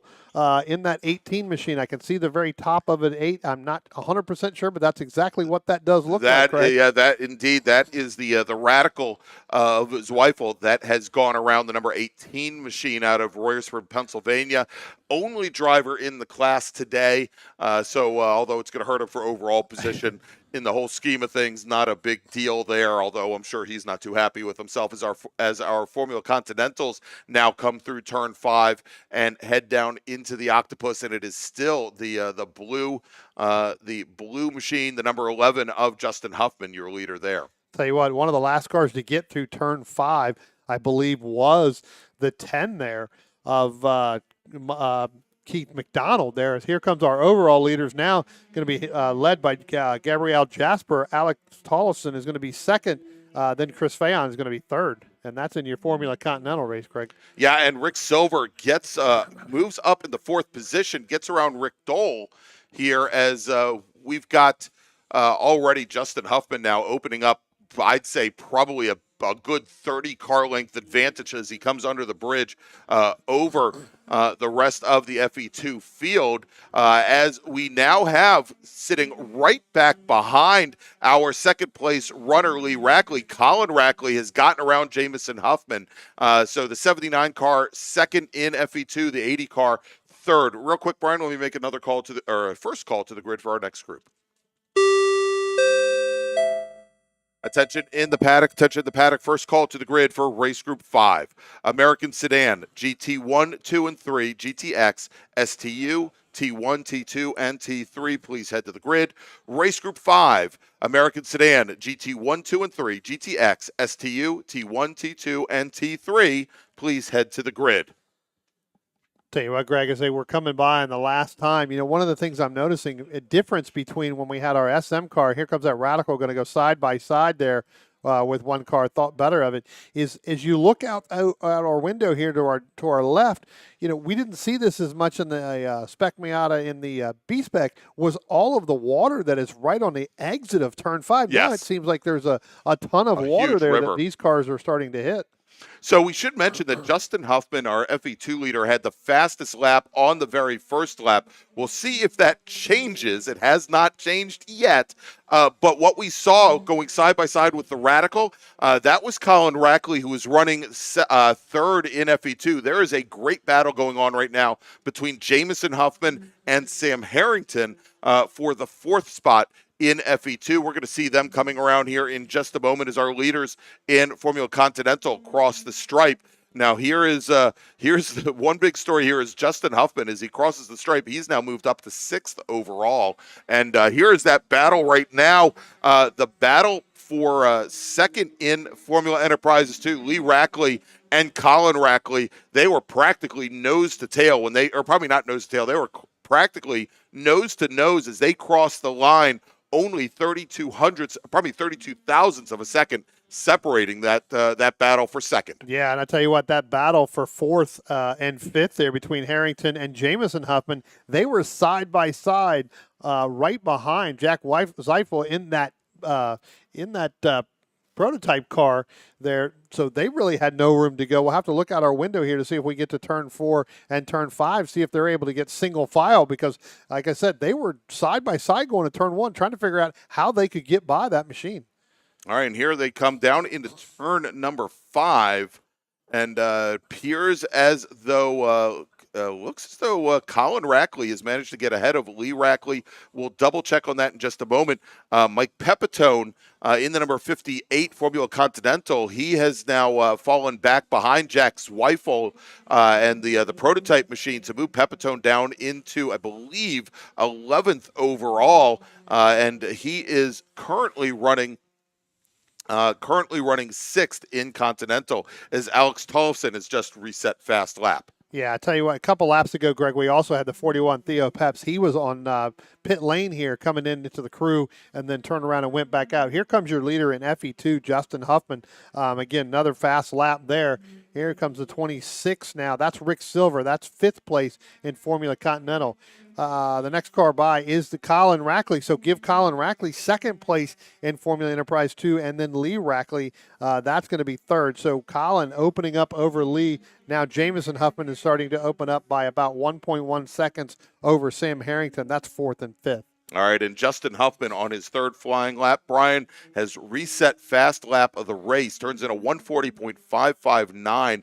He is running almost a full second faster than the much more powerful Formula Continentals. Yeah, I tell you what, I'm looking at this Formula Continental as they're getting ready to come through the Octopus now, and Alex Tollefson is really gaining on Gabrielle Jasper back there in the back. Here comes the 41 of Theo Peps again into pit lane again. So second time on pit lane here. He's really only completed one lap. But our Formula Continental, Greg, as they started to go down through the Octopus, they are now nose to tail right now coming out underneath the bridge. As we look out our left window here, you can see it. So Tollefson really gaining on Jasper. Yeah, and gets a great run underneath the bridge onto the front straight. Now only 2 car lengths separating those drivers as they cross the start-finish line, as they start lap number 4 here and go down as they go under braking into turn number 1. And Brian, a lot of that huge puddle right at the apex of 1 has dried up, has been the water's been evacuated there, and we had those 2 racers now practically nose to tail going into 1. And as we're now about halfway through this race, and when I say nose to tail, I mean literally inches apart at the apex of turn number 1. Tollefson able to get a little bit better run out of underneath the tunnel or underneath the bridge all the way down into turn 1. All right, as we're just about halfway through this race, Brian, let's make a call to the grid for our next group. Attention in the paddock. Second call to the grid for race group number 5, American Sedan, GT1, GT2, and GT3, GTX, STU, Touring 1, race group number 5, American Sedan, GT1, GT2, GT3, GTX, STU, T1, T2, and T3. Please head to the grid. Tell you what, Greg, sitting there looking at it again, I'm going to talk about that Formula Continental races. They're getting ready to come up out of the Octopus. I tell you what, and just as I said, Alex Tollefson really gets a better run through that technical section than Gabrielle Jasper. Jasper is able to pull away just a little bit, getting ready to come to the bridge, but then Tollefson closes right back on the back gearbox of Gabrielle Jasper as they come down through the start-finish line. Right now, they are going to open it up just a little bit more. But here comes the 39, Chris Fayon. I'll tell you what, Greg, it's going to be a 3-car battle here by the time we get to the end of this race because they're starting to battle. All right, and it appears as though the prototype 2 machine, Jack Zweifel, having some issues over at turn 5 this time. He spins the car. He's slowly trying to get through that grass from driver's left, get back underway. He now rejoins after having a local caution there. Yeah, having a little bit difficult time getting through turn 5 for that radical here the last couple of laps here. In our FE2 battle, again, Justin Huffman still leads over Colin Rackley, then Lee Rackley, then Jamison Huffman. That's your top 4. Sam Harrington in 5th. Look at here, a couple cars coming by the start-finish line. I'm going to pick up that Formula Continental battle as they start to head out of turn 6, down into turn 7. Jasper opening up just a little bit over Tollefson, but now Chris Fayon, that car is right on the back gearbox. So we got a 3-car battle here, as I said last time, Greg. When they come through this Octopus, I wouldn't be surprised if that 39 is right on the back gearbox of that 48. Of the 48 machine of Tollefson, and we'll watch here as they start to make their way then through the Octopus is now crossing the stripe once again. Justin, that was actually the number 10 machine of Keith McDonald, currently running in 6th position in Formula Enterprises 2. Let's watch that battle here because they come underneath the bridge. And Brian, our battle for the lead in Formula Continental, it is only about a car length separating Gabrielle Jasper, your leader, from Alex Tollefson, but Chris Fayon just set the fastest lap of the race, and he is only 4 car lengths back from our lead pair. Yeah, it looks like through the Octopus, Fayon gets a great run through there to catch them as they continue to battle. But as they get to the bridge, it seems like that car just doesn't want to make that little right-hander in there, and he's having to wait on the throttle. He's getting a little push there that the other 2 drivers aren't. Yeah, having to wait on that throttle before he gets on it, and that's allowing Jasper and Tollefson to pull away, at least down the front stretch. But then Fayon is really starting to make his move when we get to the back half of this race course. All right, as those racers now, they are coming through turn 5, and as they do, it is still Jasper and Tollefson separated by all of about 2 feet with Chris Fahan about 3 car lengths behind, so he hasn't made up a ton of ground. If anything now, as they start to make their way through the Octopus, Chris Fahan has actually lost ground. He now finds himself about 8 car lengths back from our leaders, but Tollefson, he is all over the back of Jasper. Jasper is doing a very good, not having to do a great amount of defensive driving here because really a lot of this track is still very wet. You have to be careful. If you step offline, there's not going to be that much grip at all. And as our racers now coming through, and we've got another racer, I believe, now that, we just had Zweifel in that prototype car back behind our leaders. Let's take a look as our leaders now coming onto the front straight. And Brian, we now have a new leader. It is Alex Tollefson, has gotten around Gabriel Jasper, did it coming out of the Octopus, so moved the 66 machine back into second place. Chris Fahan still about 6 car lengths back from our leaders as that prototype car of Zweifel comes down the pit lane. Looks like his race is now done. Yeah, it looks like Jasper got held up by there because coming into pit lane with that radical, looks like had to make an evasive move to get out of the way, and that allowed Tollefson to get out in front. All right, well, time is running down, Brian, and I've just heard from race control that the next time our leaders go by, they will get the white flag. 1 lap remaining here, so about a lap and a half at the moment remaining here as we've got Alex Tollefson, your leader in Formula Continental with Gabriel Jasper, second, Chris Fahan, third in Formula Enterprises 2 as things are starting to dry out. Justin Huffman is your leader. He just reset fast lap at a 137.7. Colin Rackley second, Lee Rackley third, Jamison Huffman sitting currently in fourth with Sam Harrington fifth. Yeah, I tell you what, that time by I was watching. It's the first mistake I've seen Gabriel Jasper make, especially down into turn 5. That car got really loose. So, again, trying to really push the limits of that car to try to catch back up to that 48 of Alex Tollefson, getting ready to go through the Octopus. So we'll see whether or not able to close the gap there as they come up over the hill. And Tollefson looks like he's going to open up that gap, which means Jasper's going to be really under fire here from Chris Fahan in that 39. All right, as they're coming up behind some slower traffic. Oh, and going around, coming out of the final corner, we've got a car that has gone off into the wall, and I believe that was Gabriel Jasper, that the rear end of the car came around, and we are going immediately to a full course caution on the last lap of the race. Your leader, Alex Tollefson, Chris Fahan, now in second position. We've got a local caution at the final corner station, turn 14, coming out from underneath the bridge. It just appeared, Brian, as though that car got loose and went around. And again, we are now under full course caution. We've got drivers. We've got a little bit of debris on the track surface, so drivers will have to be a little bit careful coming out underneath the bridge. But effectively, with 1 lap remaining and that local caution, we will track the racers as they come across the start-finish line because that should be the final finishing order. Taking the win. And again, nothing official yet. The drivers do actually have to come around and take the checkered flag, but it should be Alex Tollefson in the number 48 Continental.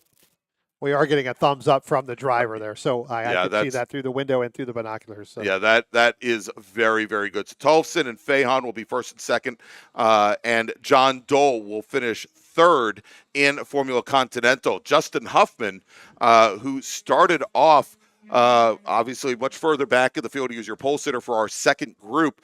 He actually finishes third overall on track, with Colin Rackley finishing second in Formula Enterprises 2. Lee Rackley will finish third in FE2 as this race again is now under full course caution, and the field will group up here, but as they come around, and now crossing the line and taking the checkered flag is Alex Tollefson. He will win Formula Continental, as we mentioned, with Chris Fahan second, John Dole third. Rick Silver will finish in fourth, with Gabriel Jasper finishing, actually, I guess Mike Pepitone, when he crosses the stripe, he will finish fifth. and Gabriel Jasper will finish in 6th. In FE2, Justin Huffman, Colin Rackley, Lee Rackley, then Jameson Huffman, then Sam Harrington, and Keith McDonald. Should mention that James Regan did not take the green flag in FE2. Joe Colasaco did not take the green in Formula Continental. Matt Gendron did not take the green in Prototype 1. And, of course, Jack Zweifel, our sole racer in Prototype 2, only completes 6 laps. All right, so Brian, looks like we're going to have a little bit of cleanup to do here on track. Let's make a final call to the grid for our next group. Attention in the paddock, attention in the paddock. Final call to the grid for race group number 5, American Sedan, GT1, GT2, and GT3, GTX, STU, T1, T2, and T3. Race group number 5 drivers, please head to the grid. Your race is next. And so we are going to take a quick little break, and when we come back, we'll have more racing action for you here from New Jersey Motorsports Park's Thunderbolt circuit as we are watching the 2023 Fay Teal Memorial Jersey Devil Majors, part of the 2023 U.S. Majors Tour. We'll be right back. Located right next door to the racetrack in Millville's Executive Airport Complex, the Glasstown Brewing Company has been the place to celebrate race wins with a cold one since 2013. As the only microbrewery here in Cumberland County, Glasstown cans and kegs close to 20 different beers on a rotating basis. Share a flight with friends inside or outside at one of the mini picnic tables where the history of flight is just feet away. And don't forget to buy a 6-pack or a growler for the house. Glasstown is open Tuesday and Wednesday from 2 until 8, Thursday through Saturday from noon until 9, and Sunday from noon until 7. To find out more, visit their website at glasstownbrewery.com or on Instagram at Glasstown Brewing.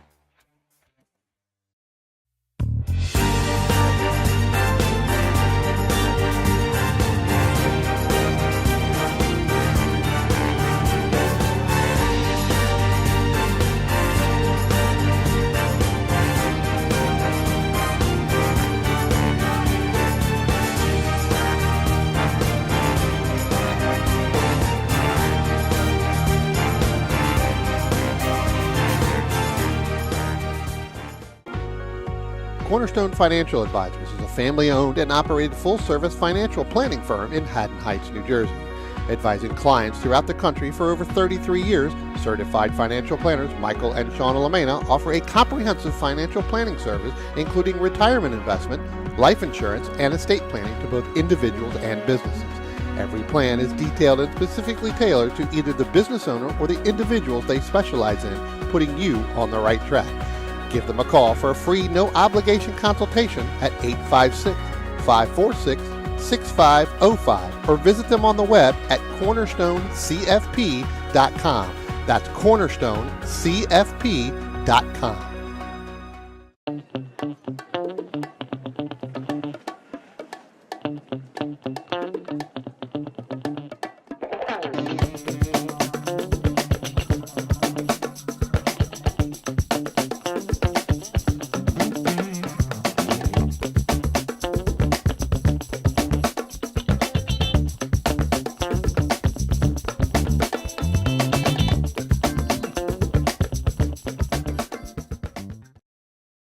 If you like what you see today, become part of the action by joining Sports Car Club of America. Whether you want to drive, flag, or just have fun with cars, SCCA membership opens the door to all kinds of motorsports to feed your obsession, along with 65,000 like-minded members ready to be friends. Ask someone trackside how to get involved or visit SCCA.com for more information. What does it take to be America's largest Corvette dealer? At Ciocca, it starts with our premier selection of new and certified Corvettes on the lot or custom ordered with new vehicles arriving every day. Add in the country's most experienced team of specialists to help you find the perfect ride, along with the confidence that you're doing business with a company that shares your passion for excellence. Find out more at CioccaCorvette.com, or better yet, Come to America's largest Corvette dealership, Ciocca Corvette in Atlantic City.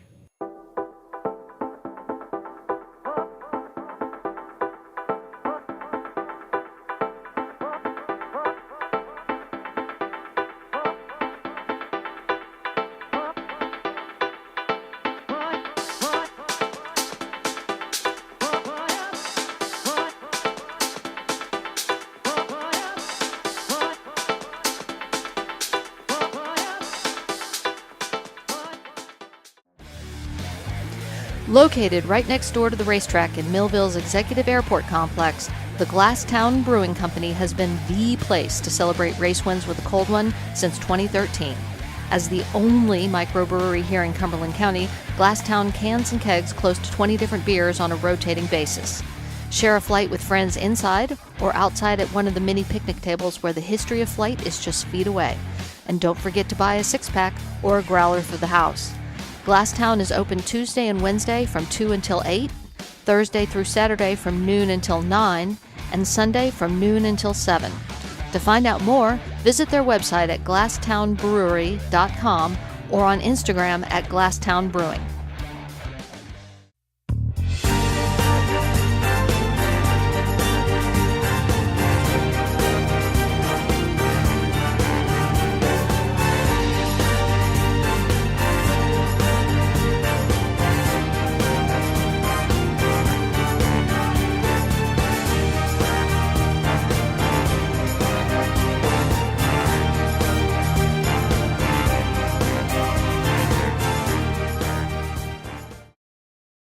Green, blue, white, checker. You know the flags, but do you know the people waving those flags? Flaggers are the key to the success of every SCCA event at the racetrack, and it's something you can do. Being an SCCA flagger puts you in the action, feet from the race cars, keeping everyone at the track safe and having fun. And did you know that with SCCA's partnership with IMSA, flagging at SCCA events makes it easier than ever to flag at professional races around the country? Find out how you can become a flagger at scca.com/volunteer.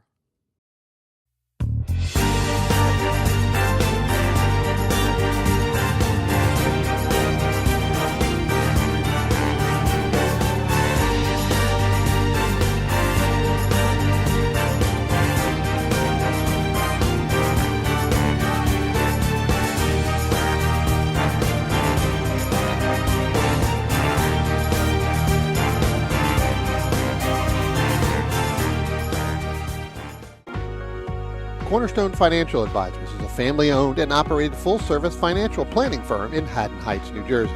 Advising clients throughout the country for over 33 years, certified financial planners Michael and Shauna Lamena offer a comprehensive financial planning service including retirement investment, life insurance, and estate planning to both individuals and businesses. Every plan is detailed and specifically tailored to either the business owner or the individuals they specialize in, putting you on the right track. Give them a call for a free, no-obligation consultation at 856-546-6505 or visit them on the web at cornerstonecfp.com. That's cornerstonecfp.com.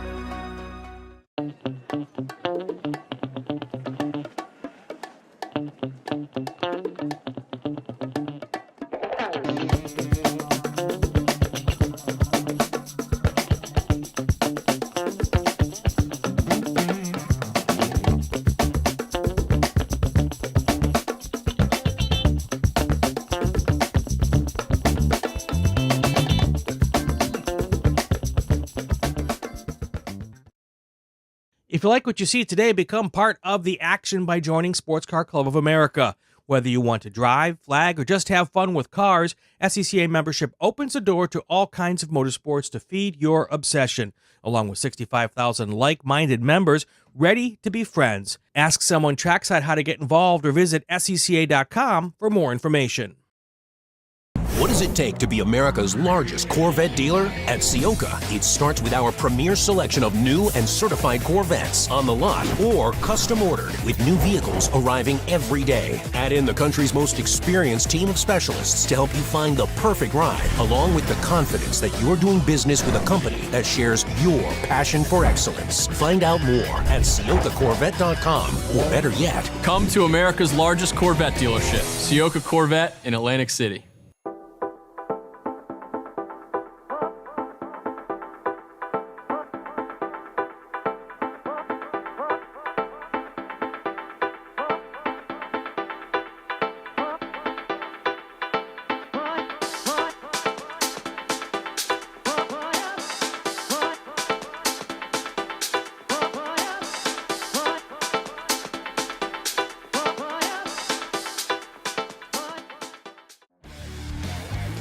Located right next door to the racetrack in Millville's Executive Airport Complex, the Glasstown Brewing Company has been the place to celebrate race wins with a cold one since 2013. As the only microbrewery here in Cumberland County, Glasstown cans and kegs close to 20 different beers on a rotating basis. Share a flight with friends inside or outside at one of the mini picnic tables where the history of flight is just feet away. And don't forget to buy a six-pack or a growler for the house. Glasstown is open Tuesday and Wednesday from 2 until 8, Thursday through Saturday from noon until 9, and Sunday from noon until 7. To find out more, visit their website at glasstownbrewery.com or on Instagram at Glasstown Brewing.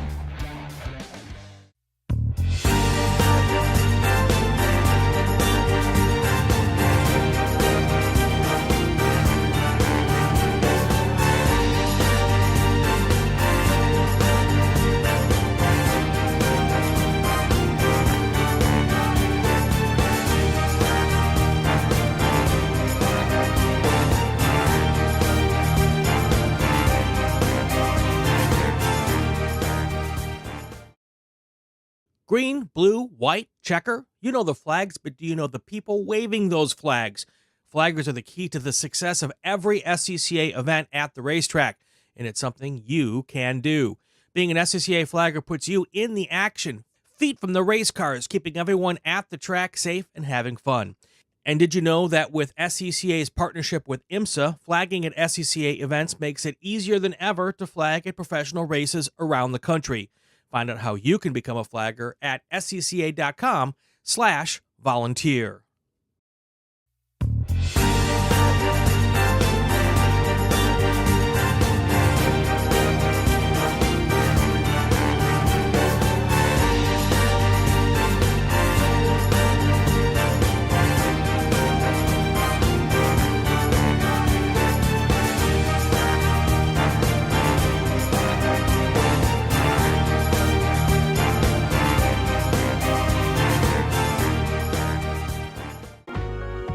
Cornerstone Financial Advisors is a family-owned and operated full-service financial planning firm in Haddon Heights, New Jersey. Advising clients throughout the country for over 33 years, certified financial planners Michael and Shauna Lamena offer a comprehensive financial planning service including retirement investment, life insurance, and estate planning to both individuals and businesses. Every plan is detailed and specifically tailored to either the business owner or the individuals they specialize in, putting you on the right track. Give them a call for a free, no-obligation consultation at 856-546-6505 or visit them on the web at cornerstonecfp.com. That's cornerstonecfp.com.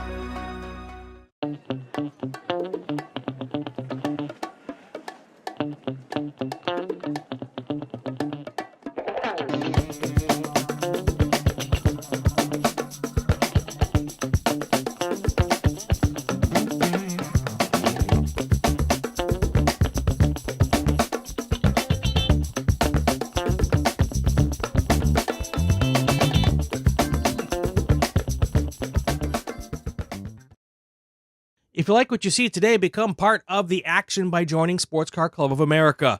Whether you want to drive, flag, or just have fun with cars, SCCA membership opens the door to all kinds of motorsports to feed your obsession, along with 65,000 like-minded members ready to be friends. Ask someone trackside how to get involved or visit scca.com for more information. What does it take to be America's largest Corvette dealer? At Ciocca, it starts with our premier selection of new and certified Corvettes on the lot or custom ordered with new vehicles arriving every day. Add in the country's most experienced team of specialists to help you find the perfect ride, along with the confidence that you're doing business with a company that shares your passion for excellence. Find out more at CioccaCorvette.com, or better yet, Come to America's largest Corvette dealership, Ciocca Corvette in Atlantic City.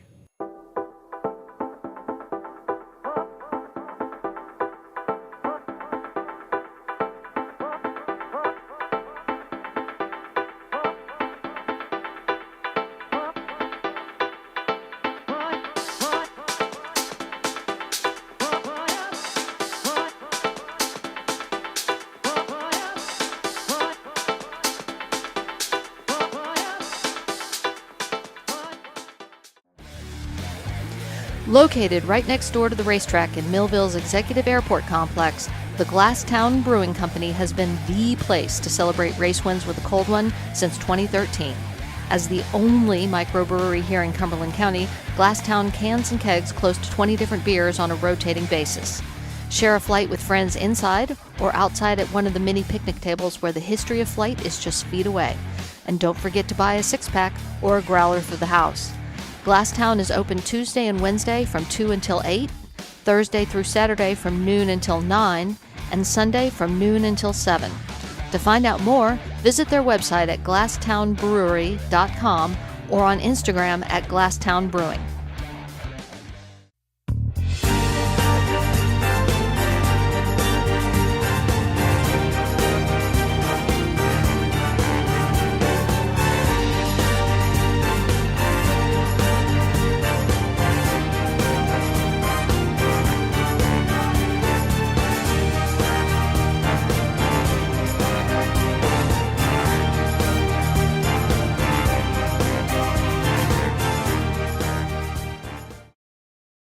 Green, blue, white, checker. You know the flags, but do you know the people waving those flags?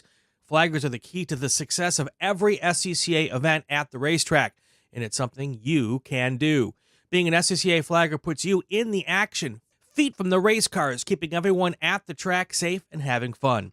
And did you know that with SCCA's partnership with IMSA, flagging at SCCA events makes it easier than ever to flag at professional races around the country?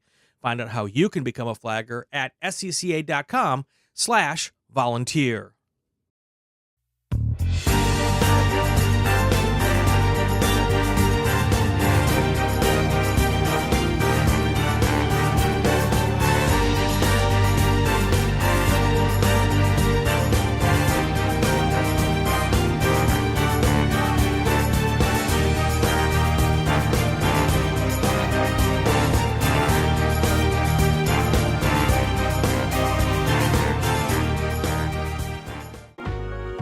Cornerstone Financial Advisors is a family-owned and operated full-service financial planning firm in Haddon Heights, New Jersey.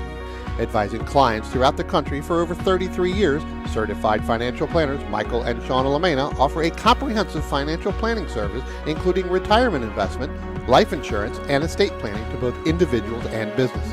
Every plan is detailed and specifically tailored to either the business owner or the individuals they specialize in, putting you on the right track.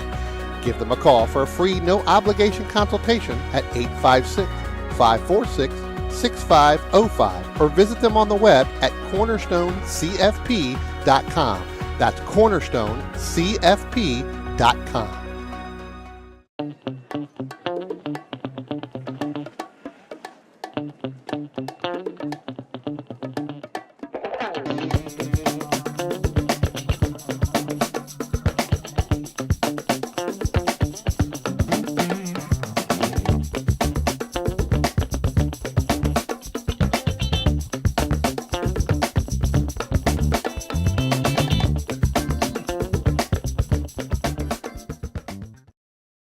If you like what you see today, become part of the action by joining Sports Car Club of America.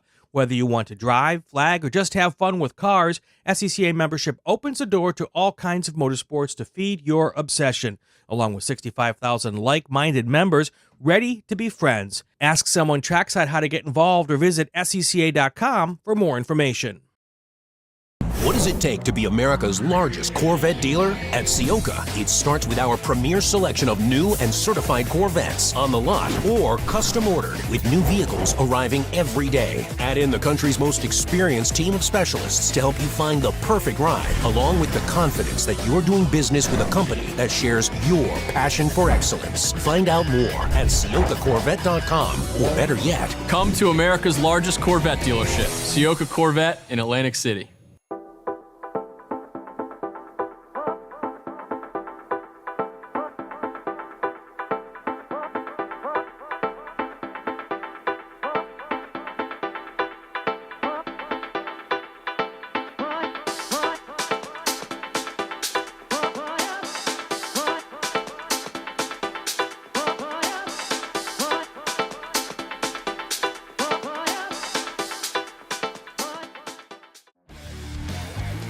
Located right next door to the racetrack in Millville's Executive Airport Complex, the Glasstown Brewing Company has been the place to celebrate race wins with a cold one since 2013. As the only microbrewery here in Cumberland County, Glasstown cans and kegs close to 20 different beers on a rotating basis. Share a flight with friends inside or outside at one of the mini picnic tables where the history of flight is just feet away.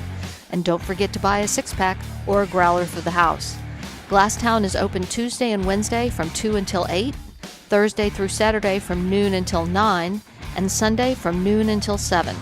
To find out more, visit their website at glasstownbrewery.com or on Instagram at Glasstown Brewing.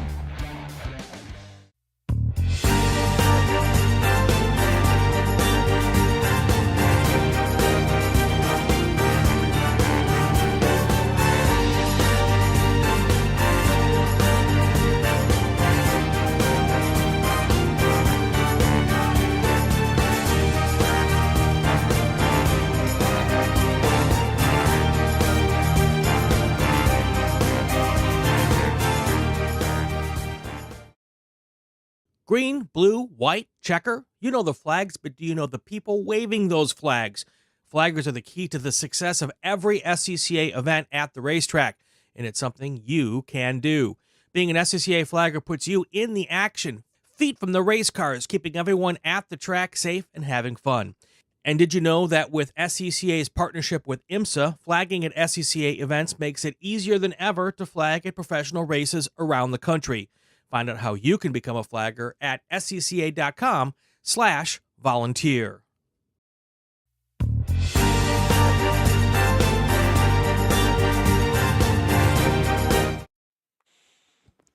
And welcome back to New Jersey Motorsports Park and the Fay Teal Memorial Jersey Devil Majors, part of the 2023 U.S. Majors Tour. I'm Greg Ginsberg along with Brian Donati. And we're getting ready to go racing. We got a little bit of cleanup here on the front straight, and but now we are ready for our big bore action. They're going to be rolling off here and heading out on their pace lap in just a moment. So let's run down the starting order. We had 26 drivers qualify for this race, and here they are. Starting 26th, driving the number 39, Touring 3 BMW from Scarborough, Maine, it's Edward Karabek. Starting 25th, driving the number 69, STU Honda S2000 from Brooklyn, New York, Michael Reese. Frank Seldorf starts 24th. He's driving the number 3, Touring 3 BMW 330 CI, while John Gatzmeyer out of Somerset, New Jersey, drives the number 92 T1 Chevy Corvette, starting 23rd. Starting 22nd, driving the number 38 Touring 3 BMW 330i, it's Ben Phillips. He's out of Boonton, New Jersey, while Dominic Rizzo out of Wayne, New Jersey, will start 21st. He's in the number 26 Touring 1 Chevy Corvette. Anthony Pacelli will start 20th. He's driving the number 44 T3 Subaru WRX. He's out of Mowertown, Virginia. Robert Corzin will start 19th. He's driving the number 88 Touring 1 Ford Mustang, while Aston, Pennsylvania's Jeffrey Pascal will start in 18th position. He's driving the number 63 Touring 2 Chevy Corvette. Henry Drury is driving a T3 Porsche Boxster. He's out of Wesley Chapel, Florida, and will start 17th. Starting 16th, driving the number 35 T3 Toyota 86 from Denver, Pennsylvania, Marshall Mast. Anthony Valente will start 15th. He's driving the number 90 T2 Chevy Camaro. He's from Colts Neck, New Jersey, with Dustin Cornell starting 14th. He's driving the 07 Touring 1 Ford Mustang. Beth Aquilante will start 13th. She's in the number 58 American Sedan Pontiac Firebird. She's out of Collingswood, New Jersey, while Frank Seldorf will start 12th. He's driving the number 19 Touring 3 BMW M3. James Jost will start 11th. He's in the number 14 American Sedan Ford Mustang. He's from New Ringgold, Pennsylvania, with Sterling Cole. We'll have to see if Sterling brings this car out. He had some mechanical issues over the course of the weekend, and I'm getting the word from Brian, he is on track. So Sterling Cole's GT2 Mazda RX-7, the yellow and black number 13 machine, starts 10th. Amy Aquilante will start 9th today. She's driving the number 51 American Sedan Pontiac Firebird. She's out of Phoenixville, Pennsylvania, while Alan Phillips out of Glassboro, New Jersey, will start 8th, he's driving the number 46 Touring 2 Ford Mustang. Then we've got Danny Richardson. He is your American sedan pole sitter. He starts 7th today. He's driving the number 22 Chevy Camaro. He's out of Durwood, Maryland. While Preston Calvert will start 6th. He is going to be driving the number 77 Touring 2 Ford Mustang. He's out of Potomac, Maryland. Joe Aquilante will start 5th today. He's driving the number 32 Touring 1 Chevrolet Corvette. He's out of Chester Springs, Pennsylvania. With Joe Latanzi, he's going to start 4th. He's driving the number 99 T1 Chevy Corvette. He's out of Haven Beach, New Jersey. Then we've got David Sanders. David's going to start 3rd today. He's in that bright yellow number 73 T2 Chevy Corvette. He's out of Malvern, Pennsylvania. What do you call him, Brian? The Malvern Missile? The Malvern Missile. Is that what he is? All right. Right. Kurt Rezatano. He's your T2 pole sitter. He's going to start on the outside of the front row today, driving the number 137 Ford Mustangs out of Phoenixville, Pennsylvania, and your pole sitter, driving the number 127 Touring 1 BMW M3 from Port Washington, New York. It's Jonathan Vasquez. Tell you what, we do have one entry that came in late last night. He is the number 18 Audi of Chip Herr. So Chip Herr is going to start shotgun on this field. So That's right. We'll see how far Chip is going to be able to make it up into this field, because he was looking pretty excited about the way the weather was going. That's right. He's starting. He's going to be starting 2nd in STU behind Michael Reese. He finished 2nd in STU at the National Championships last year, driving an all-wheel drive vehicle, and he's in that all-wheel drive Audi A4.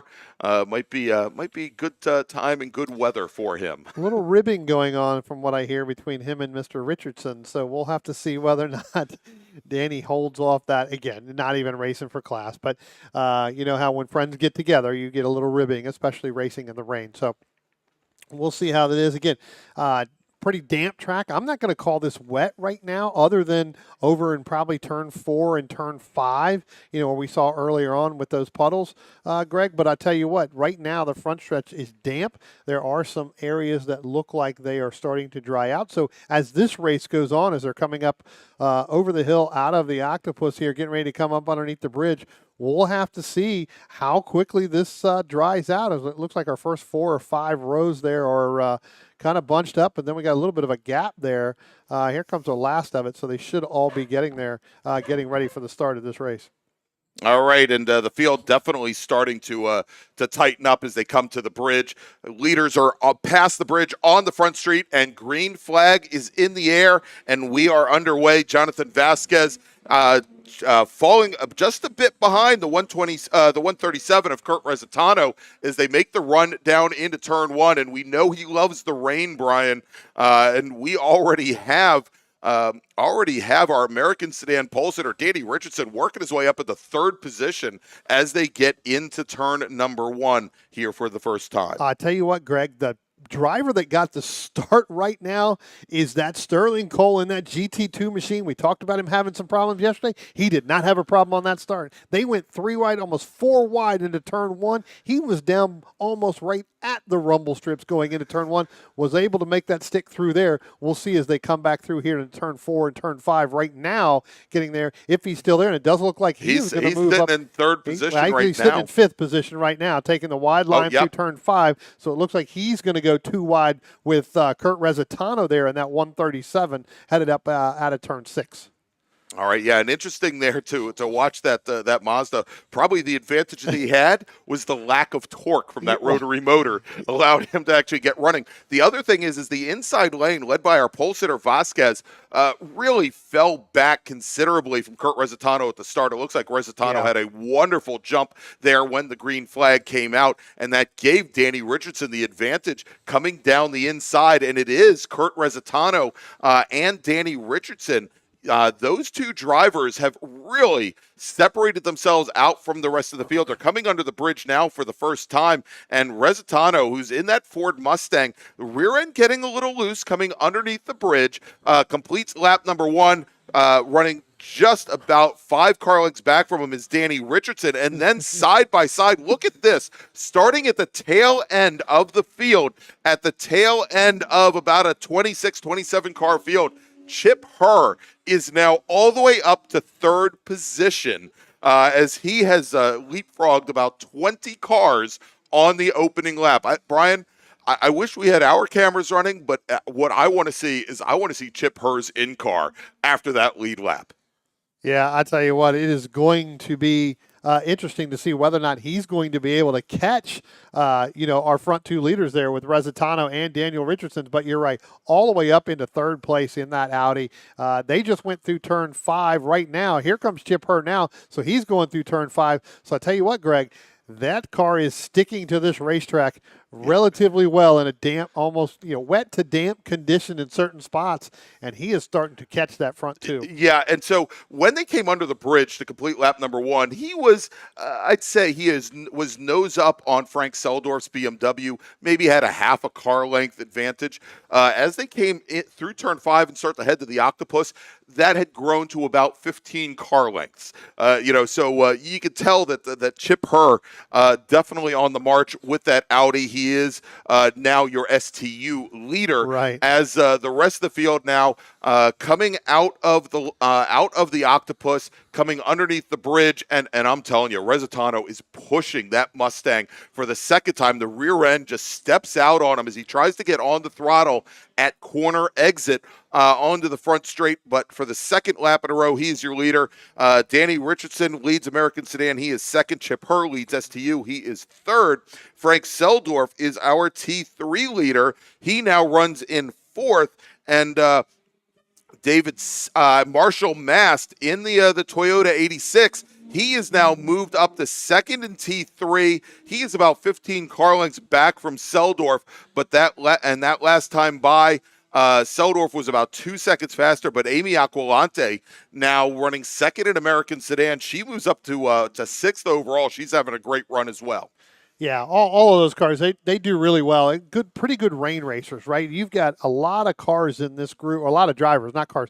A lot of drivers in this group have numerous experience of racing in the rain and in wet, damp conditions, and it's starting to prove here now today because they are starting to really move through the field with those different types of cars. Attention in the paddock. First call to the grid for race group number 6, Spec Racer Ford Gen 3. Please head to the grid. Spec Racer Ford Gen 3. Please head to the grid. And a reminder to all of our drivers that we're going to have a mandatory drivers meeting immediately after Group 6 over at the winner's circle directly next to the tower. So please start planning for that. Again, a mandatory drivers meeting after the completion of race group number 6 at the winner's circle. There goes Kurt Resitano now across the start-finish line now to complete lap 3. There goes Daniel Richardson. Here comes Chip Herr. Again, that's a T2 American Sedan and an STU car. We're going to wait for the 19 here. Francis Seldorf in that T3 machine coming through. And then now we're going to drop back just a little bit further back. And now you've got Marshall Mast in that 35. That is second place in T3. That gap between Seldorf and Mast is 4.1 seconds, Greg. All right, it is. We have some more of our drivers cycling through. Henry Drury in the 188 Porsche. He turns in a 146.9, about 3 seconds off the pace of Seldorf and Mast. He is now about 20 car lengths back from our first and second place drivers in T3.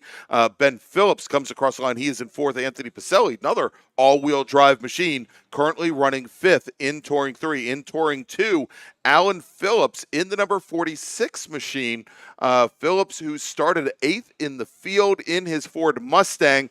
He is currently running second in class, and Brian, I'd put it at probably a good 80 car lengths or so back from Resitano. Phillips currently is running 9th overall, whereas Resitano is your overall leader. Yeah, last time by, Greg, one of the cars that I was watching crossing the start-finish line, Anthony Valente in that number 90 Chevrolet Camaro there. It looks like that was having some issues going down as Pacelli and Jonathan Vasquez both went by him on the start-finish line, so taking it a little bit easier. Here comes that battle we were talking about, Greg, and this is really for overall with the Chip Herr and the Daniel Richardson. Daniel Richardson's just now going into turn 1. Chip Herr about 5 car lengths back as they enter into turn 1. All right, and just got word, Anthony Valente, driver of the number 90 machine, the number 90 Chevy Camaro, the T2 car. He is off over in the chicane area, but right outside of turn number 3. Yeah, and that's I said when you come down the front stretch, he had some problems. You could clearly see that as he really took that car and really got out of the throttle there. So obviously some issues. Yeah, there. so it sounds like he's up against the driver, the Armco there. Yeah, looks like his race is now done. As we're just about halfway through this 15-minute race. And so as we take a look here, Chip Hurd just ran the fastest lap of the race. And let's take a look here as he just ran a 1:38.5, about 0.7 faster than our leader, Resitano. But he's about 4 seconds faster than Danny Richardson at this point. So we'll see how things play out here.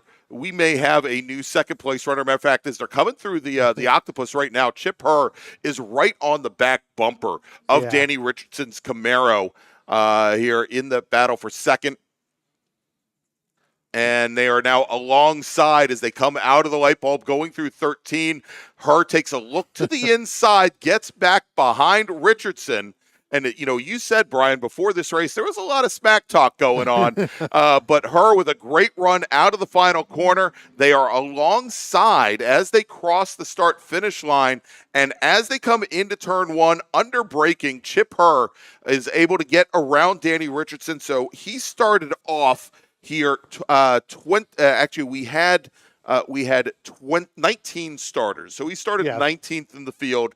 He is now up to second. Drivers that did not take the green flag today, Joseph Latanzi in T1, Joe Aquilante in T1, Preston Calvert in T2, James Jost in American Sedan, Dustin Cornell in T1, Dominic Rizzo and John Gatzmeyer all in T1.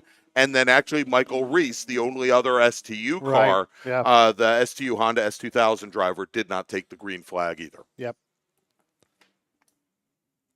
This guy's starting to get settled in here a little bit. I've been watching him coming out underneath the bridge, and now I just take a look at the Corvette here of the number 73 of David Sanders, really, really loose right in front of Vasquez. He's been struggling for grip this entire race, and that's the challenge: a torquey motor and maybe not a lot of grip. And well, there you go. Yep. Attention in the paddock. Second call to the grid for race group number 6, Spec Racer Ford Gen 3. Please head to the grid now. Your race is next. Spec Racer Ford Gen 3. Please head to the grid. Yeah, those rumble strips coming out of, I believe, to turn 12 there. Here comes Chip Hurd now. He gets a little sideways as well coming out of there. And it looks like Kurt Resitano, he's going to come up on some traffic here, Greg, and they're going to have to see whether or not he can get through there. If not, Chip Hurd may end up catching him. One of the things I talked about early on in our last race, the front stretch is starting to get drier with every single lap. Everybody's making that right to go get some of them, not all of them. Moving offline on the front straight. To pick up as much water on those tires to cool them off. As a rain tire gets hot and everything, they just get chewed up. Yeah, so, they get squirmy and the tread blocks get ripped up, and then that grip that they have goes away completely away. And it's interesting to see. So, for example, we see Chip Hurd, we see Danny Richardson moving over, looking for that damp track. But folks like Marshall Mast and folks like Amy Aquilante, they are staying drivers left. And as you get about 3/4 of the way down the front straight, you get into that braking zone for turn 1. You get to about the 350 foot mark. You then start to see the rooster tails of water come back up. Mm-hmm.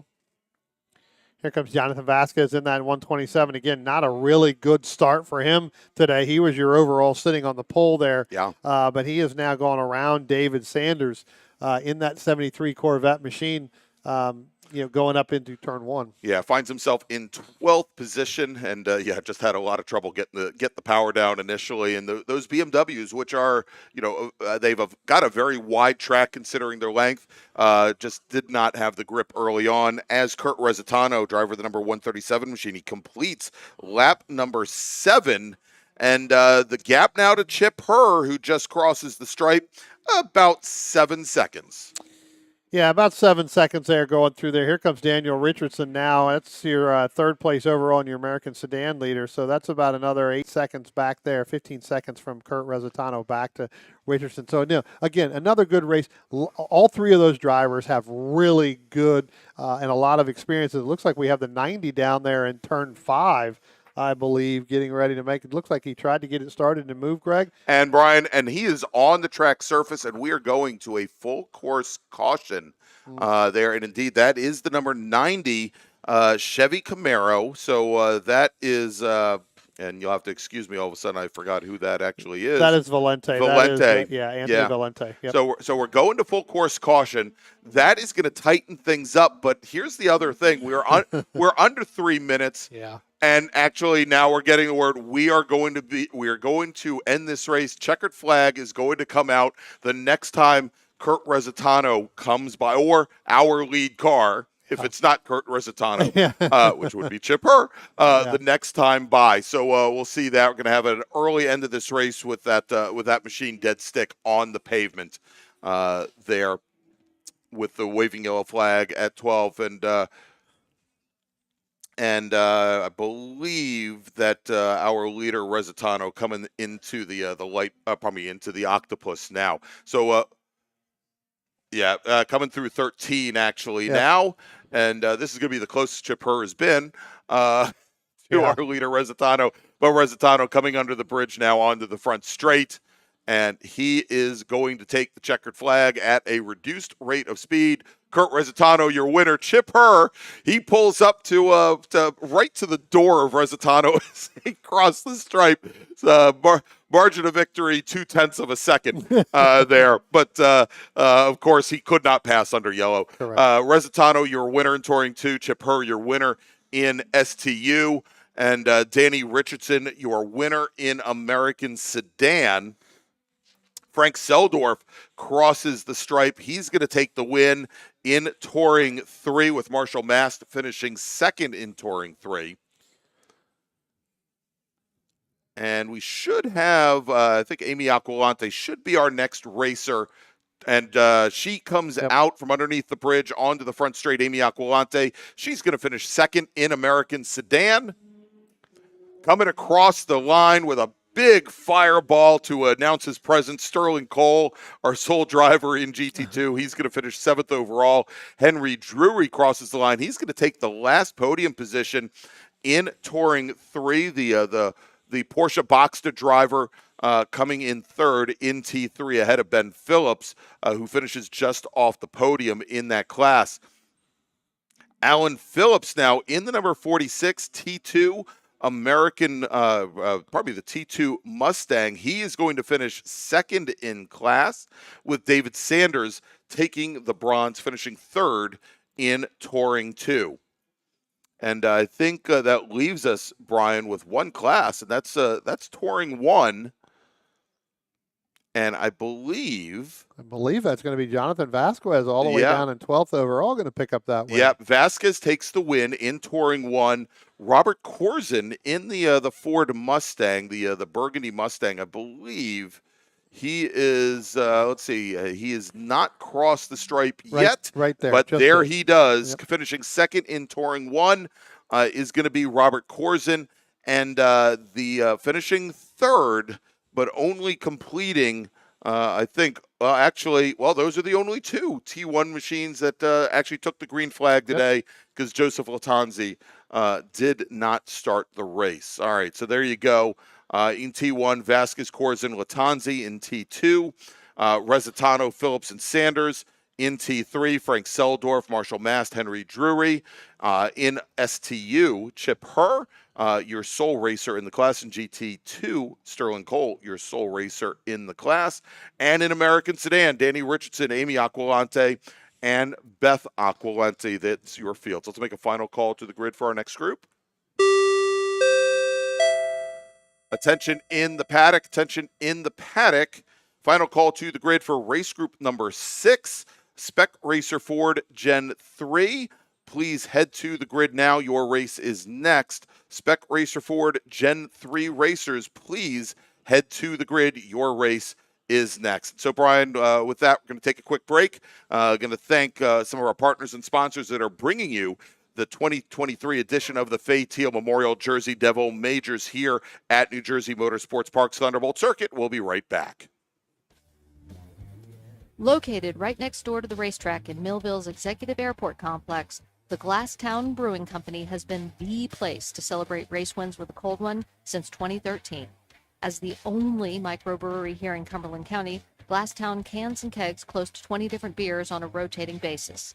Share a flight with friends inside or outside at one of the mini picnic tables where the history of flight is just feet away.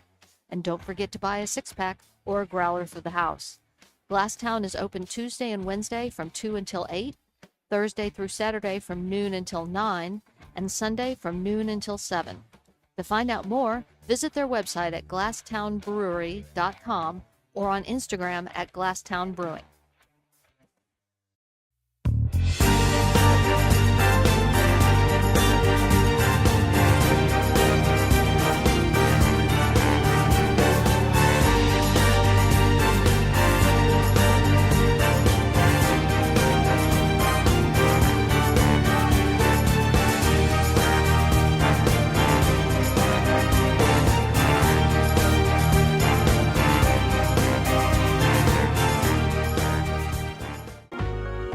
Cornerstone Financial Advisors is a family-owned and operated full-service financial planning firm in Haddon Heights, New Jersey.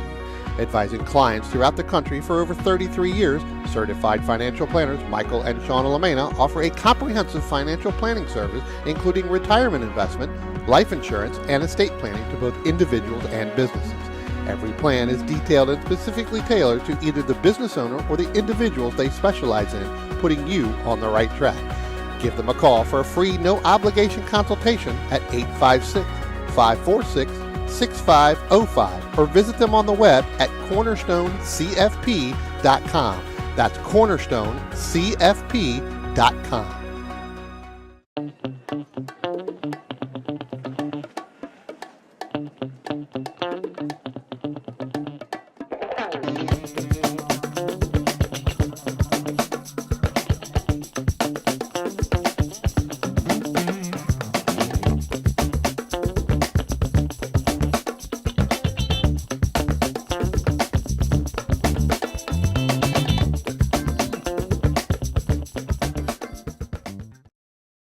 If you like what you see today, become part of the action by joining Sports Car Club of America. Whether you want to drive, flag, or just have fun with cars, SCCA membership opens the door to all kinds of motorsports to feed your obsession, along with 65,000 like-minded members ready to be friends. Ask someone trackside how to get involved or visit SCCA.com for more information.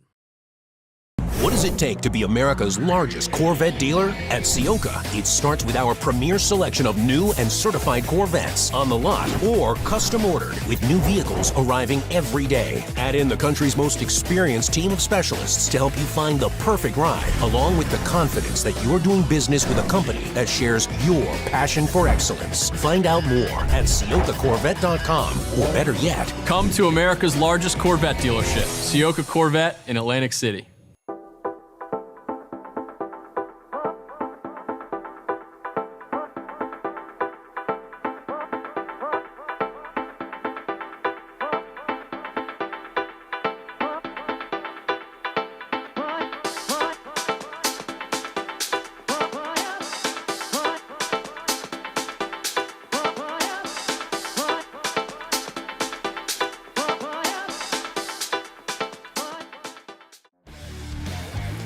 Located right next door to the racetrack in Millville's Executive Airport Complex, the Glasstown Brewing Company has been the place to celebrate race wins with a cold one since 2013.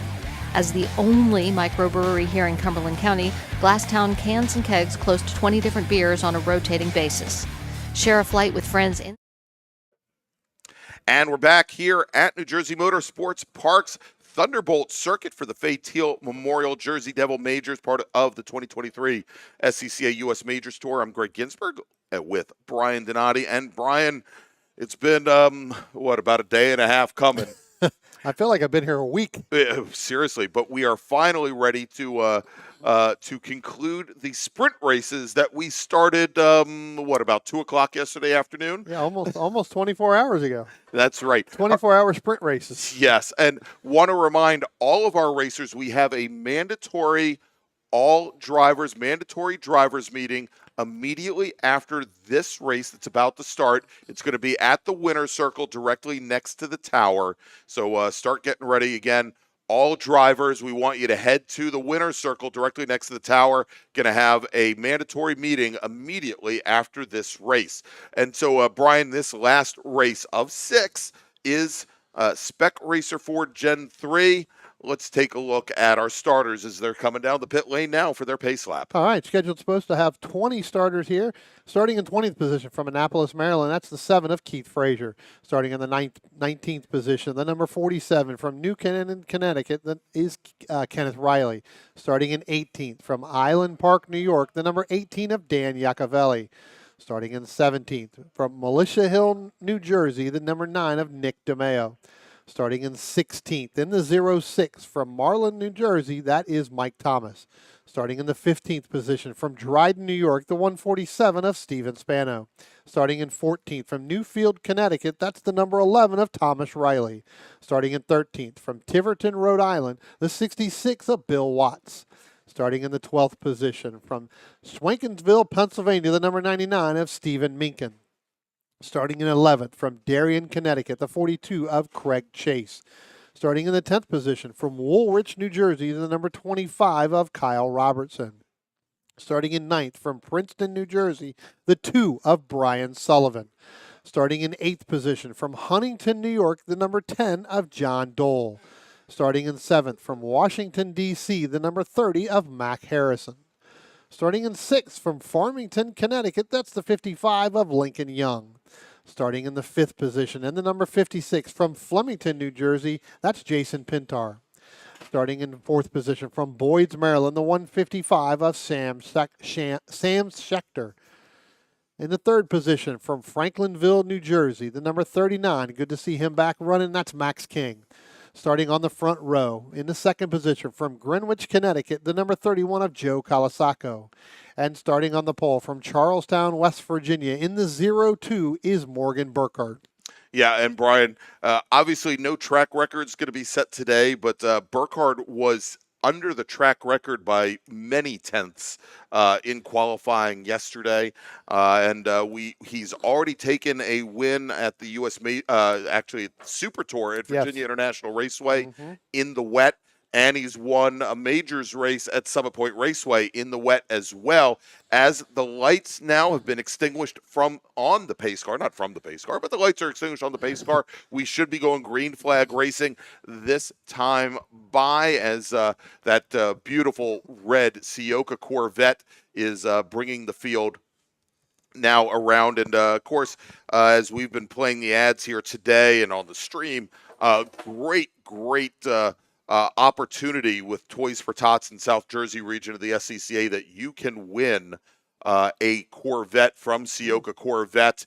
If you check out the South Jersey region SCCA webpage, and we have information about it in the show notes as well. That is something that you can do. It's a great opportunity to help the SCCA, also to help some children in need. As the pace car now brings the field underneath the bridge here and onto the front straight, and it's now on the pit lane, turning the field over to Morgan Burkhart in the blue and yellow 02. He is driver's right. Joe Calasaco in the red number 31. He's driver's left. And the green flag is in the air. And Colasaco gets a great start from the front row. He edges in front of Morgan Burkhart. But as they come under braking now, going into turn 1, Brian, Burkhart's able to pull right back alongside Colasaco. And Max King in the 39 car moves up into 3rd position. Of course, he started 3rd, but he was able to cement that 3rd place position. Actually came right across the cars directly beside and behind him to hold them off. Yeah, Morgan Burkhart getting a good run into turn 1 there and holding off Joe Calasaco. Got a little bit of a push from a draft perspective from Max King going down the front stretch. Calasaco, as you said, got a great start on that on that green flag position there. They head down into turn 4 and turn 5 right now. It is Burkhardt, it is Kawasaki, and it is Max King, and they've opened up by about 20 car lengths, if not more than that, I believe, over the 155 of Sam Schechter. Yeah, the light blue 155 car. Looks like we may have one car off. I see a waving yellow down there in turn 5. Yeah, we have one car off. I'm trying to get the number. It's a great car. That may be Mac Harrison. Yeah. We'll have to take a look. Yeah, it's gray and black, and unfortunately, I could only get the back of the car as it was pulling away. We'll know here in just a few moments as the field comes back around. But for the moment, it is Morgan Burkhardt, and and for as great a start as Kawasaki and a great jump as Kawasaki got, Burkhardt really trusting the brakes on the damp portion of that front straight and got into the brakes probably a good 10 feet later than Kawasaki to pull right alongside. Hey, Greg, here we go. It looks like we've got one car. That's Max King. What a great job going really wide. Gives a thumbs up to the starters as he goes by. As Max King coming out of the last turn there from underneath the bridge, stayed on the grass and was able to keep that as straight like, hey, why don't we have another road here? All right, Brian, and as they come down on down the front straight here, so Sam Schechter is in 4th position, Lincoln Young in the 55 machine, but Brian Sullivan got around Craig Chase coming underneath the bridge. Sullivan moved him up to 6th, moved Chase back into 7th position with Jason Pintar sitting in 8th, and we were wondering about the driver that fell back through the field, and I think you may have had it right. I think it's let's take a look. It is Mac Harrison. Mac Harrison in the 30. He has no front end on that car. Yeah. So that car, the bodywork on the front end of that is completely gone. So not sure if he had contact down there or if they even started it without the front end, the bodywork on there. Not sure why they would do that, but evidently from down there, and you may get a call here in a little bit about that body damage, but that body, the front half of that car is gone from that machine. That machine's still running, though. As our leaders now are starting to work through the carousel, coming back up. Morgan Burkhardt still leading Kawasaki. Kawasaki not going away right now, Greg. And this is kind of an interesting position here because this track is starting to dry out in certain sections of the racetrack. How much of the wets and how much of the, if anybody is on dries is going to really determine what's going on. And I said Morgan Burkhardt, he's opened up. You can tell he is definitely on wets because he is trying to find, and both our top 3 cars are on wets. That is almost a guaranteed as far as drivers right as they went to get some water to cool literally the tires right off. On the very edge of the track is Max King is your new 2nd place runner, Joe Kawasaki running in 3rd, and I am getting word that there was contact between the number 30 and one other car. They did not get the number on the other car. We have another car going off in turn 12 heading up through there. That is going to be the 147 machine. That is actually Steve Spano. Steve Spano going off, able to continue on there. But, Greg, you can see some of these cars having some issues coming off that last turn. Yeah, exactly. Now, we talk about coming under the bridge onto the straightaway. As you come under the bridge, there is still a right-hand kink there. It's known as turn 14. And we saw this in the Formula cars early on, that some of them weren't getting a lot of front-end bite. They were kind of pushing wide, and we're seeing that with some of the Spec Racer Fords as well. They're having a little trouble getting that rotation and getting the car to stay on the front straight.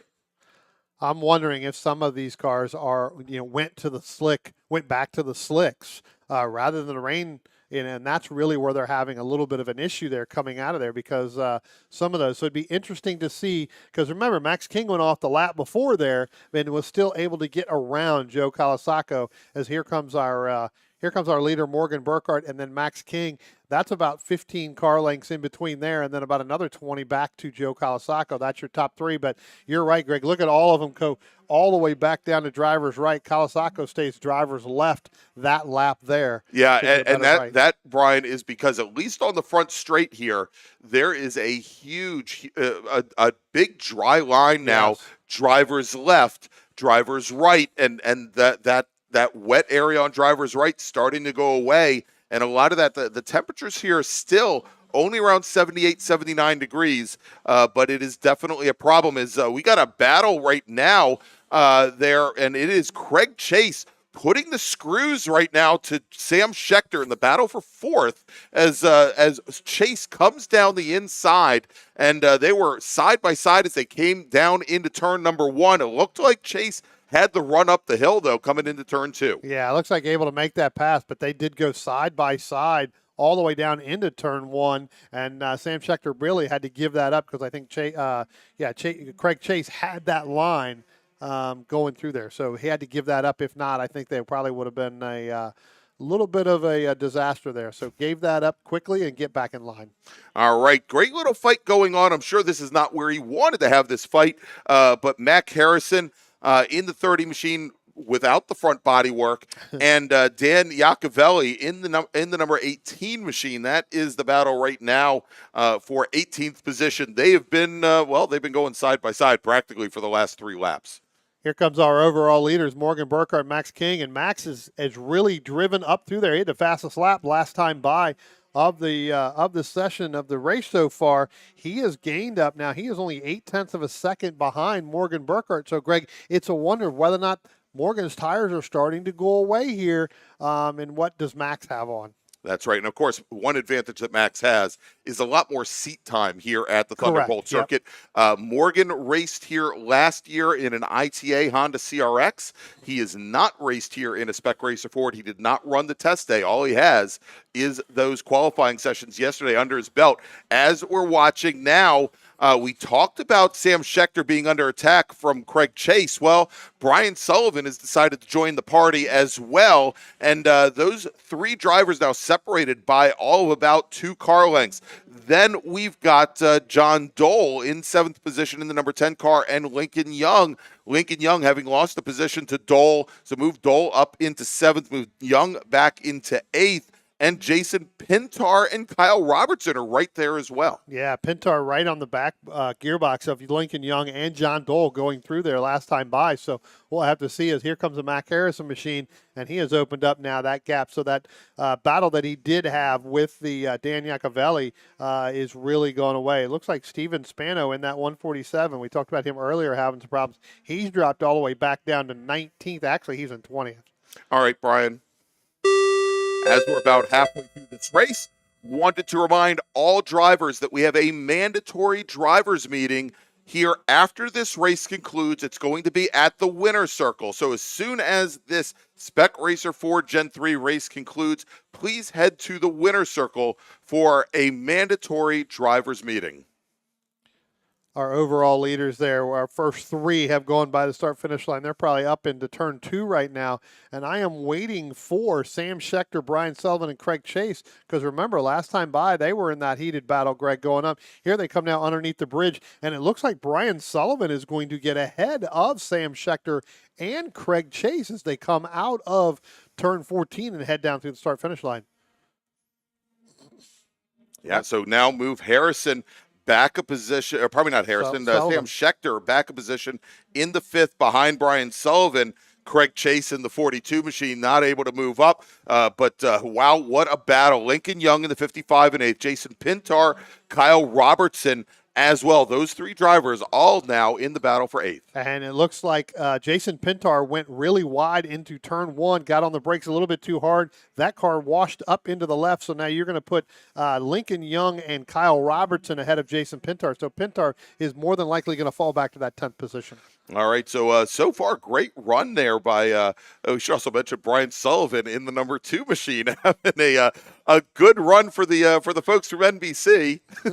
if you're a Peacock Network fan, might want to check out with him in Impound. He might have a special deal for you. Morgan Burkhardt now, and here's a change, Brian. If you notice now, as Burkhardt has started to come up on the back of the field, and Max King definitely starting to close things down on Burkhardt. That last time by, Max King was about a 10th faster than Burkhardt. They are now starting to use the damp sections in the center of track because as they've been trying to dry their tires or probably dampen their tires on the far right, they have now created a dry line on driver's right. So luckily for them, only about 4.5 minutes remaining in this race, probably 3 laps at most. Yeah.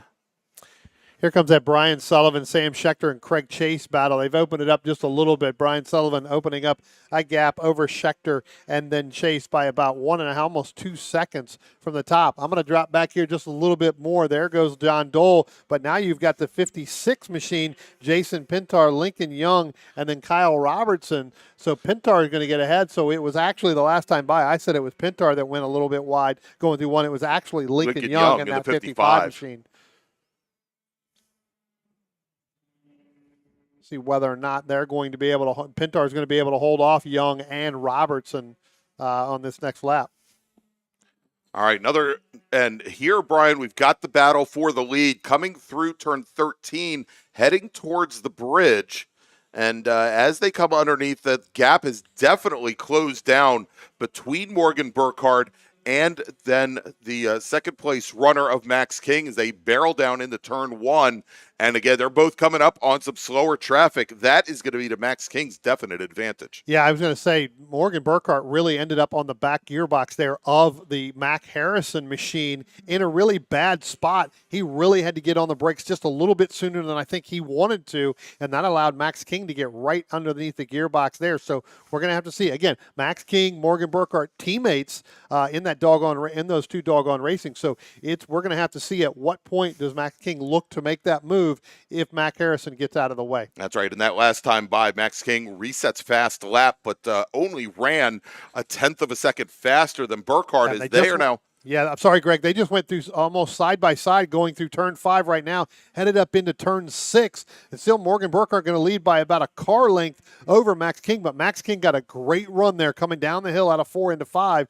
It looks like Max wanted to go side by side, thought better of it, got back in there. So I think that this could be a battle that Max is content right there to sit, push a little bit of the issue. But then as we get to that one lap to go, I think that's when Max will start to push the issue there. Yeah, indeed, as they are now coming through the octopus, and we'll see here, but they are now again lock nose to tail coming through turn 13 and underneath the bridge. Now as they come through, we've got just a bit over 2 minutes left on the clock. They're not going to get the white flag this time by. They'll get it the next time as Max King drops a wheel coming out of turn 14, and Morgan did as well. And that now going under braking. Oh, Max King has to stand on the binders. It was within inches of getting into the back of Burkhardt's car as they turned in at turn 1 and started to head up the hill. So Max King maybe sensing a little blood here as Burkhardt has started to fall off the pace. And maybe the tires falling off. Yeah, I think the tires. Yeah, I think the tires are going off. And we talked about coming out of 14 last time by there.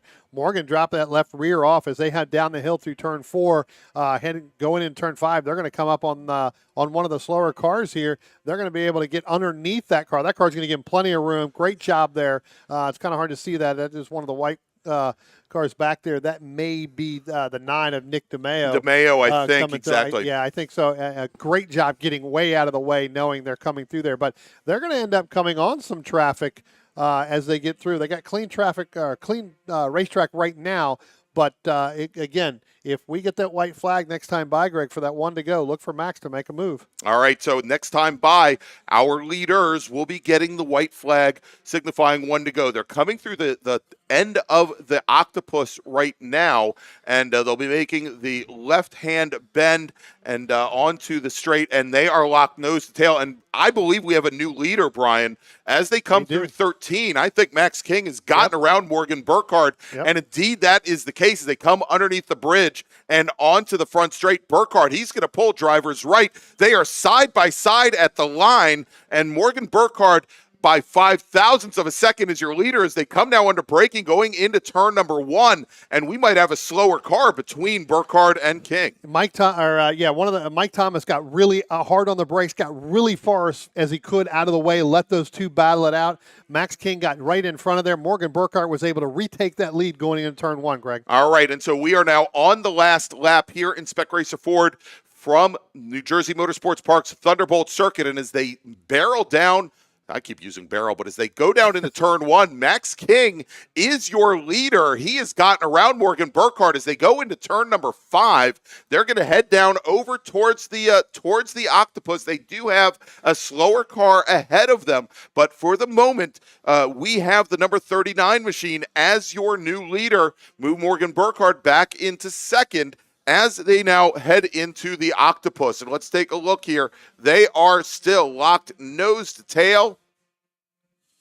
It's about a car length in between them, but you're right, Greg. They're going to come up on one of the other slower cars coming through the center of the Octopus. And now when I look at it, you can see the top of the roll bars. Morgan Burkhardt is right on the back gearbox of Max King. I'll let you pick it up as they come up over the top, but it looks like it's going to be a pretty close battle here with that slower car. And they were side by side down at the deepest part of the Octopus, over at the head of that Octopus. And as they now come out, new leader, as they Morgan come at Burkhardt. 13, Morgan Burkhardt gets around Max King, and only a corner left to go, and crossing the line, Morgan Burkhardt takes the win by about a quarter of a car length. We're watching their family down on the pit lane, and Mom Beth is very, very happy. Father John definitely happy, and Mike Amy, who is the driver, who's the team owner for both drivers, incredibly happy as well. So Burkhardt takes the win, margin of victory 0.27 of a second. Max King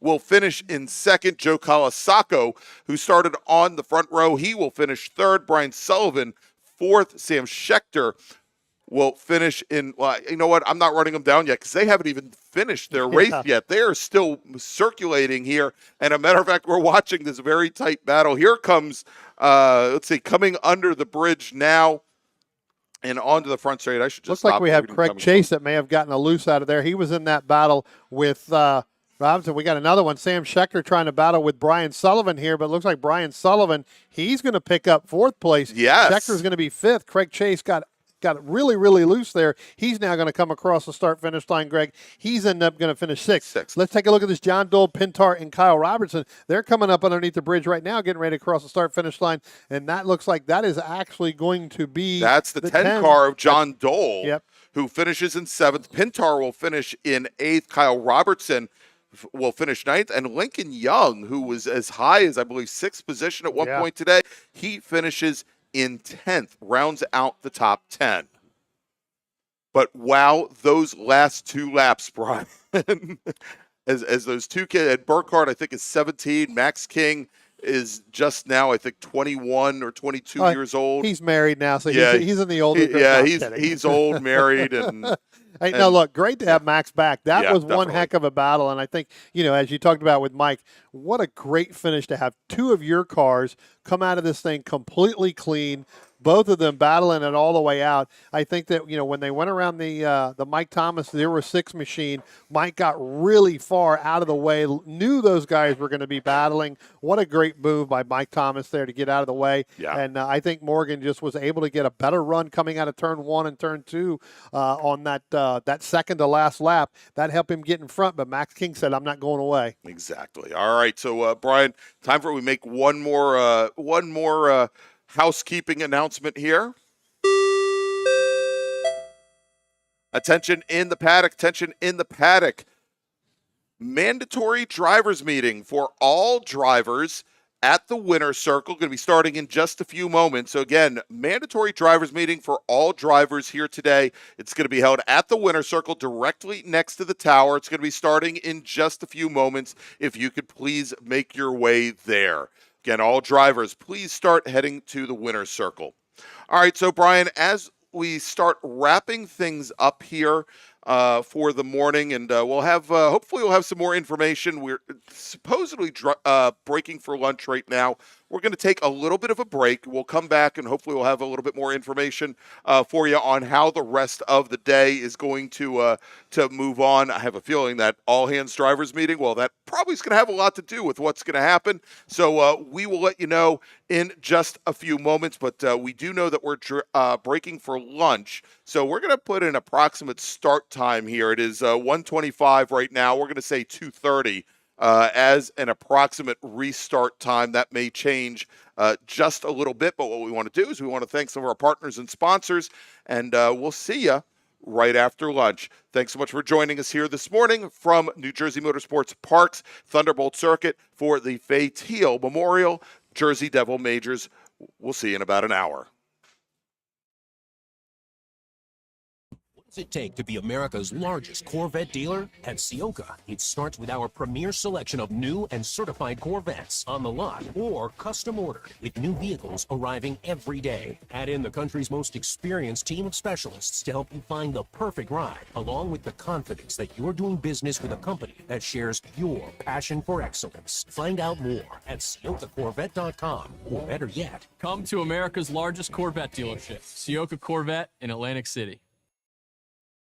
Green, blue, white, checker. You know the flags, but do you know the people waving those flags? Flaggers are the key to the success of every SCCA event at the racetrack, and it's something you can do. Being an SCCA flagger puts you in the action, feet from the race cars, keeping everyone at the track safe and having fun. And did you know that with SCCA's partnership with IMSA, flagging at SCCA events makes it easier than ever to flag at professional races around the country? Find out how you can become a flagger at scca.com/volunteer. Cornerstone Financial Advisors is a family-owned and operated full-service financial planning firm in Haddon Heights, New Jersey. Advising clients throughout the country for over 33 years, certified financial planners Michael and Shauna Lamena offer a comprehensive financial planning service, including retirement investment, life insurance, and estate planning to both individuals and businesses. Every plan is detailed and specifically tailored to either the business owner or the individuals they specialize in, putting you on the right track. Give them a call for a free, no-obligation consultation at 856-546-6505 or visit them on the web at cornerstonecfp.com. That's cornerstonecfp.com. If you like what you see today, become part of the action by joining Sports Car Club of America. Whether you want to drive, flag, or just have fun with cars, SCCA membership opens the door to all kinds of motorsports to feed your obsession, along with 65,000 like-minded members ready to be friends. Ask someone trackside how to get involved or visit scca.com for more information. Located right next door to the racetrack in Millville's Executive Airport Complex, the Glasstown Brewing Company has been the place to celebrate race wins with a cold one since 2013. As the only microbrewery here in Cumberland County, Glasstown cans and kegs close to 20 different beers on a rotating basis. Share a flight with friends inside or outside at one of the mini picnic tables where the history of flight is just feet away. And don't forget to buy a six-pack or a growler for the house. Glasstown is open Tuesday and Wednesday from 2 until 8, Thursday through Saturday from noon until 9, and Sunday from noon until 7. To find out more, visit their website at glasstownbrewery.com or on Instagram at Glasstown Brewing.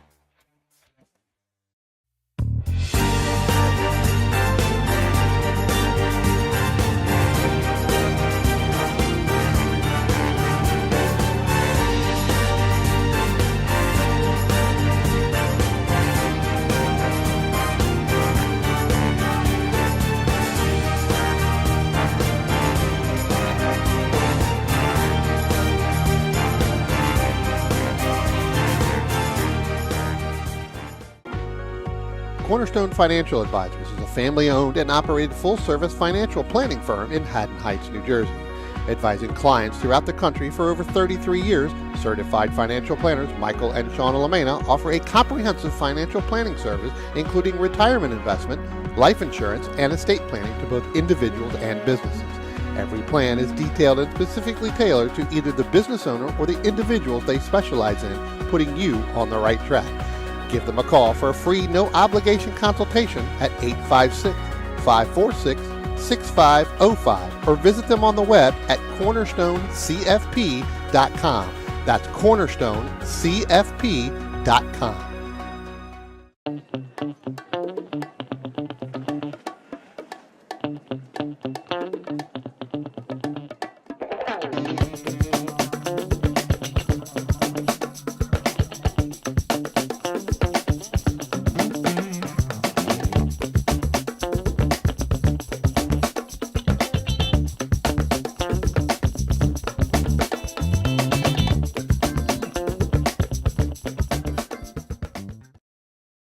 If you like what you see today, become part of the action by joining Sports Car Club of America. Whether you want to drive, flag, or just have fun with cars, SCCA membership opens the door to all kinds of motorsports to feed your obsession, along with 65,000 like-minded members ready to be friends. Ask someone trackside how to get involved or visit SCCA.com for more information.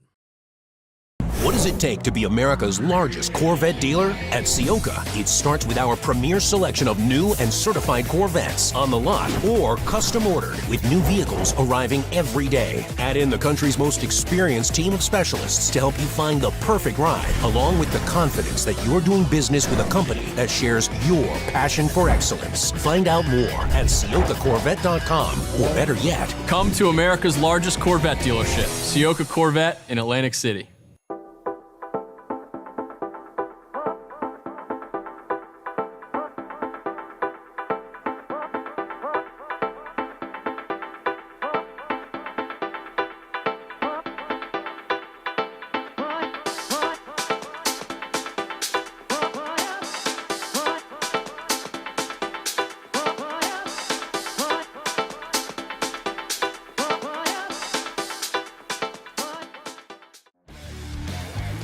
Located right next door to the racetrack in Millville's Executive Airport Complex, the Glasstown Brewing Company has been the place to celebrate race wins with a cold one since 2013. As the only microbrewery here in Cumberland County, Glasstown cans and kegs close to 20 different beers on a rotating basis. Share a flight with friends inside or outside at one of the mini picnic tables where the history of flight is just feet away. And don't forget to buy a six-pack or a growler for the house. Glasstown is open Tuesday and Wednesday from 2 until 8, Thursday through Saturday from noon until 9, and Sunday from noon until 7. To find out more, visit their website at glasstownbrewery.com or on Instagram at Glasstown Brewing.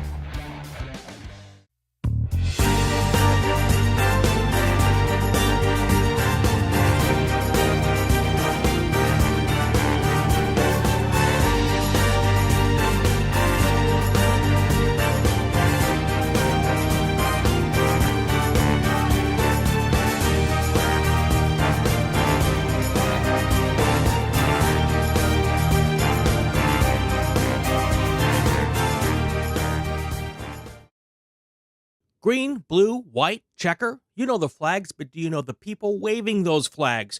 Flaggers are the key to the success of every SCCA event at the racetrack, and it's something you can do.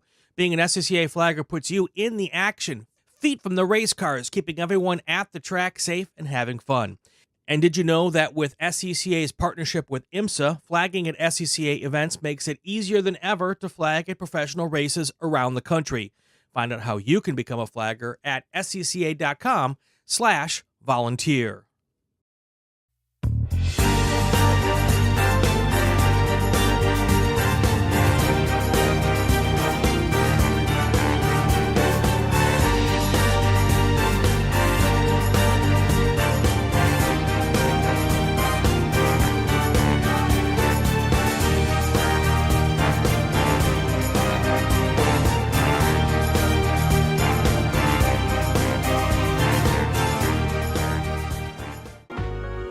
Cornerstone Financial Advisors is a family-owned and operated full-service financial planning firm in Haddon Heights, New Jersey. Advising clients throughout the country for over 33 years, certified financial planners Michael and Shauna Lamena offer a comprehensive financial planning service including retirement investment, life insurance, and estate planning to both individuals and businesses. Every plan is detailed and specifically tailored to either the business owner or the individuals they specialize in, putting you on the right track. Give them a call for a free, no-obligation consultation at 856-546-6505 or visit them on the web at cornerstonecfp.com. That's cornerstonecfp.com.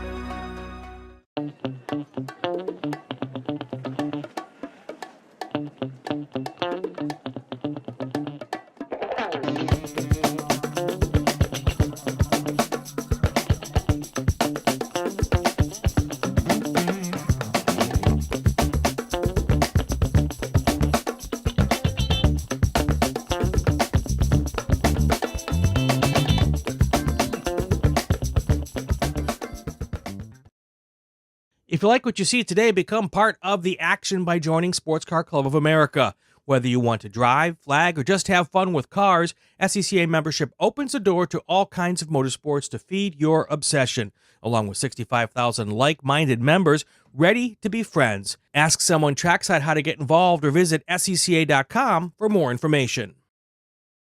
What does it take to be America's largest Corvette dealer? At Ciocca, it starts with our premier selection of new and certified Corvettes on the lot or custom ordered with new vehicles arriving every day. Add in the country's most experienced team of specialists to help you find the perfect ride, along with the confidence that you're doing business with a company that shares your passion for excellence. Find out more at CioccaCorvette.com, or better yet, Come to America's largest Corvette dealership, Ciocca Corvette in Atlantic City.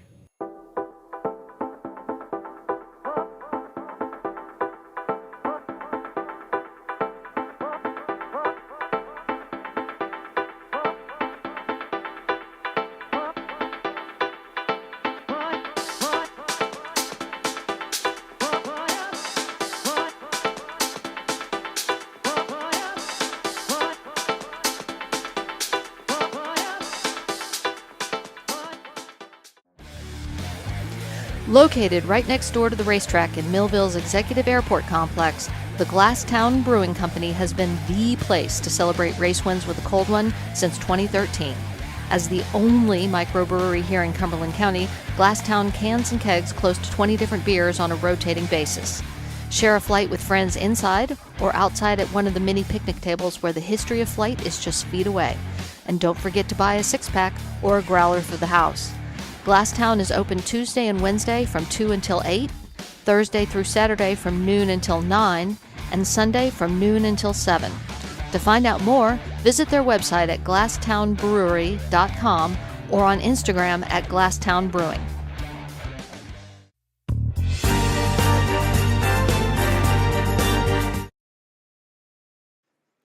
Hi, everyone. It's your humble announcer here. One of your humble announcers is Greg Ginsburg. And we've just gotten word from the stewards. They just had that all-hands meeting for the for our drivers. And, well, it's been a long weekend, but it appears as though we are going to be wrapping things up after the races that we just concluded. So no more racing today from the Thunderbolt circuit.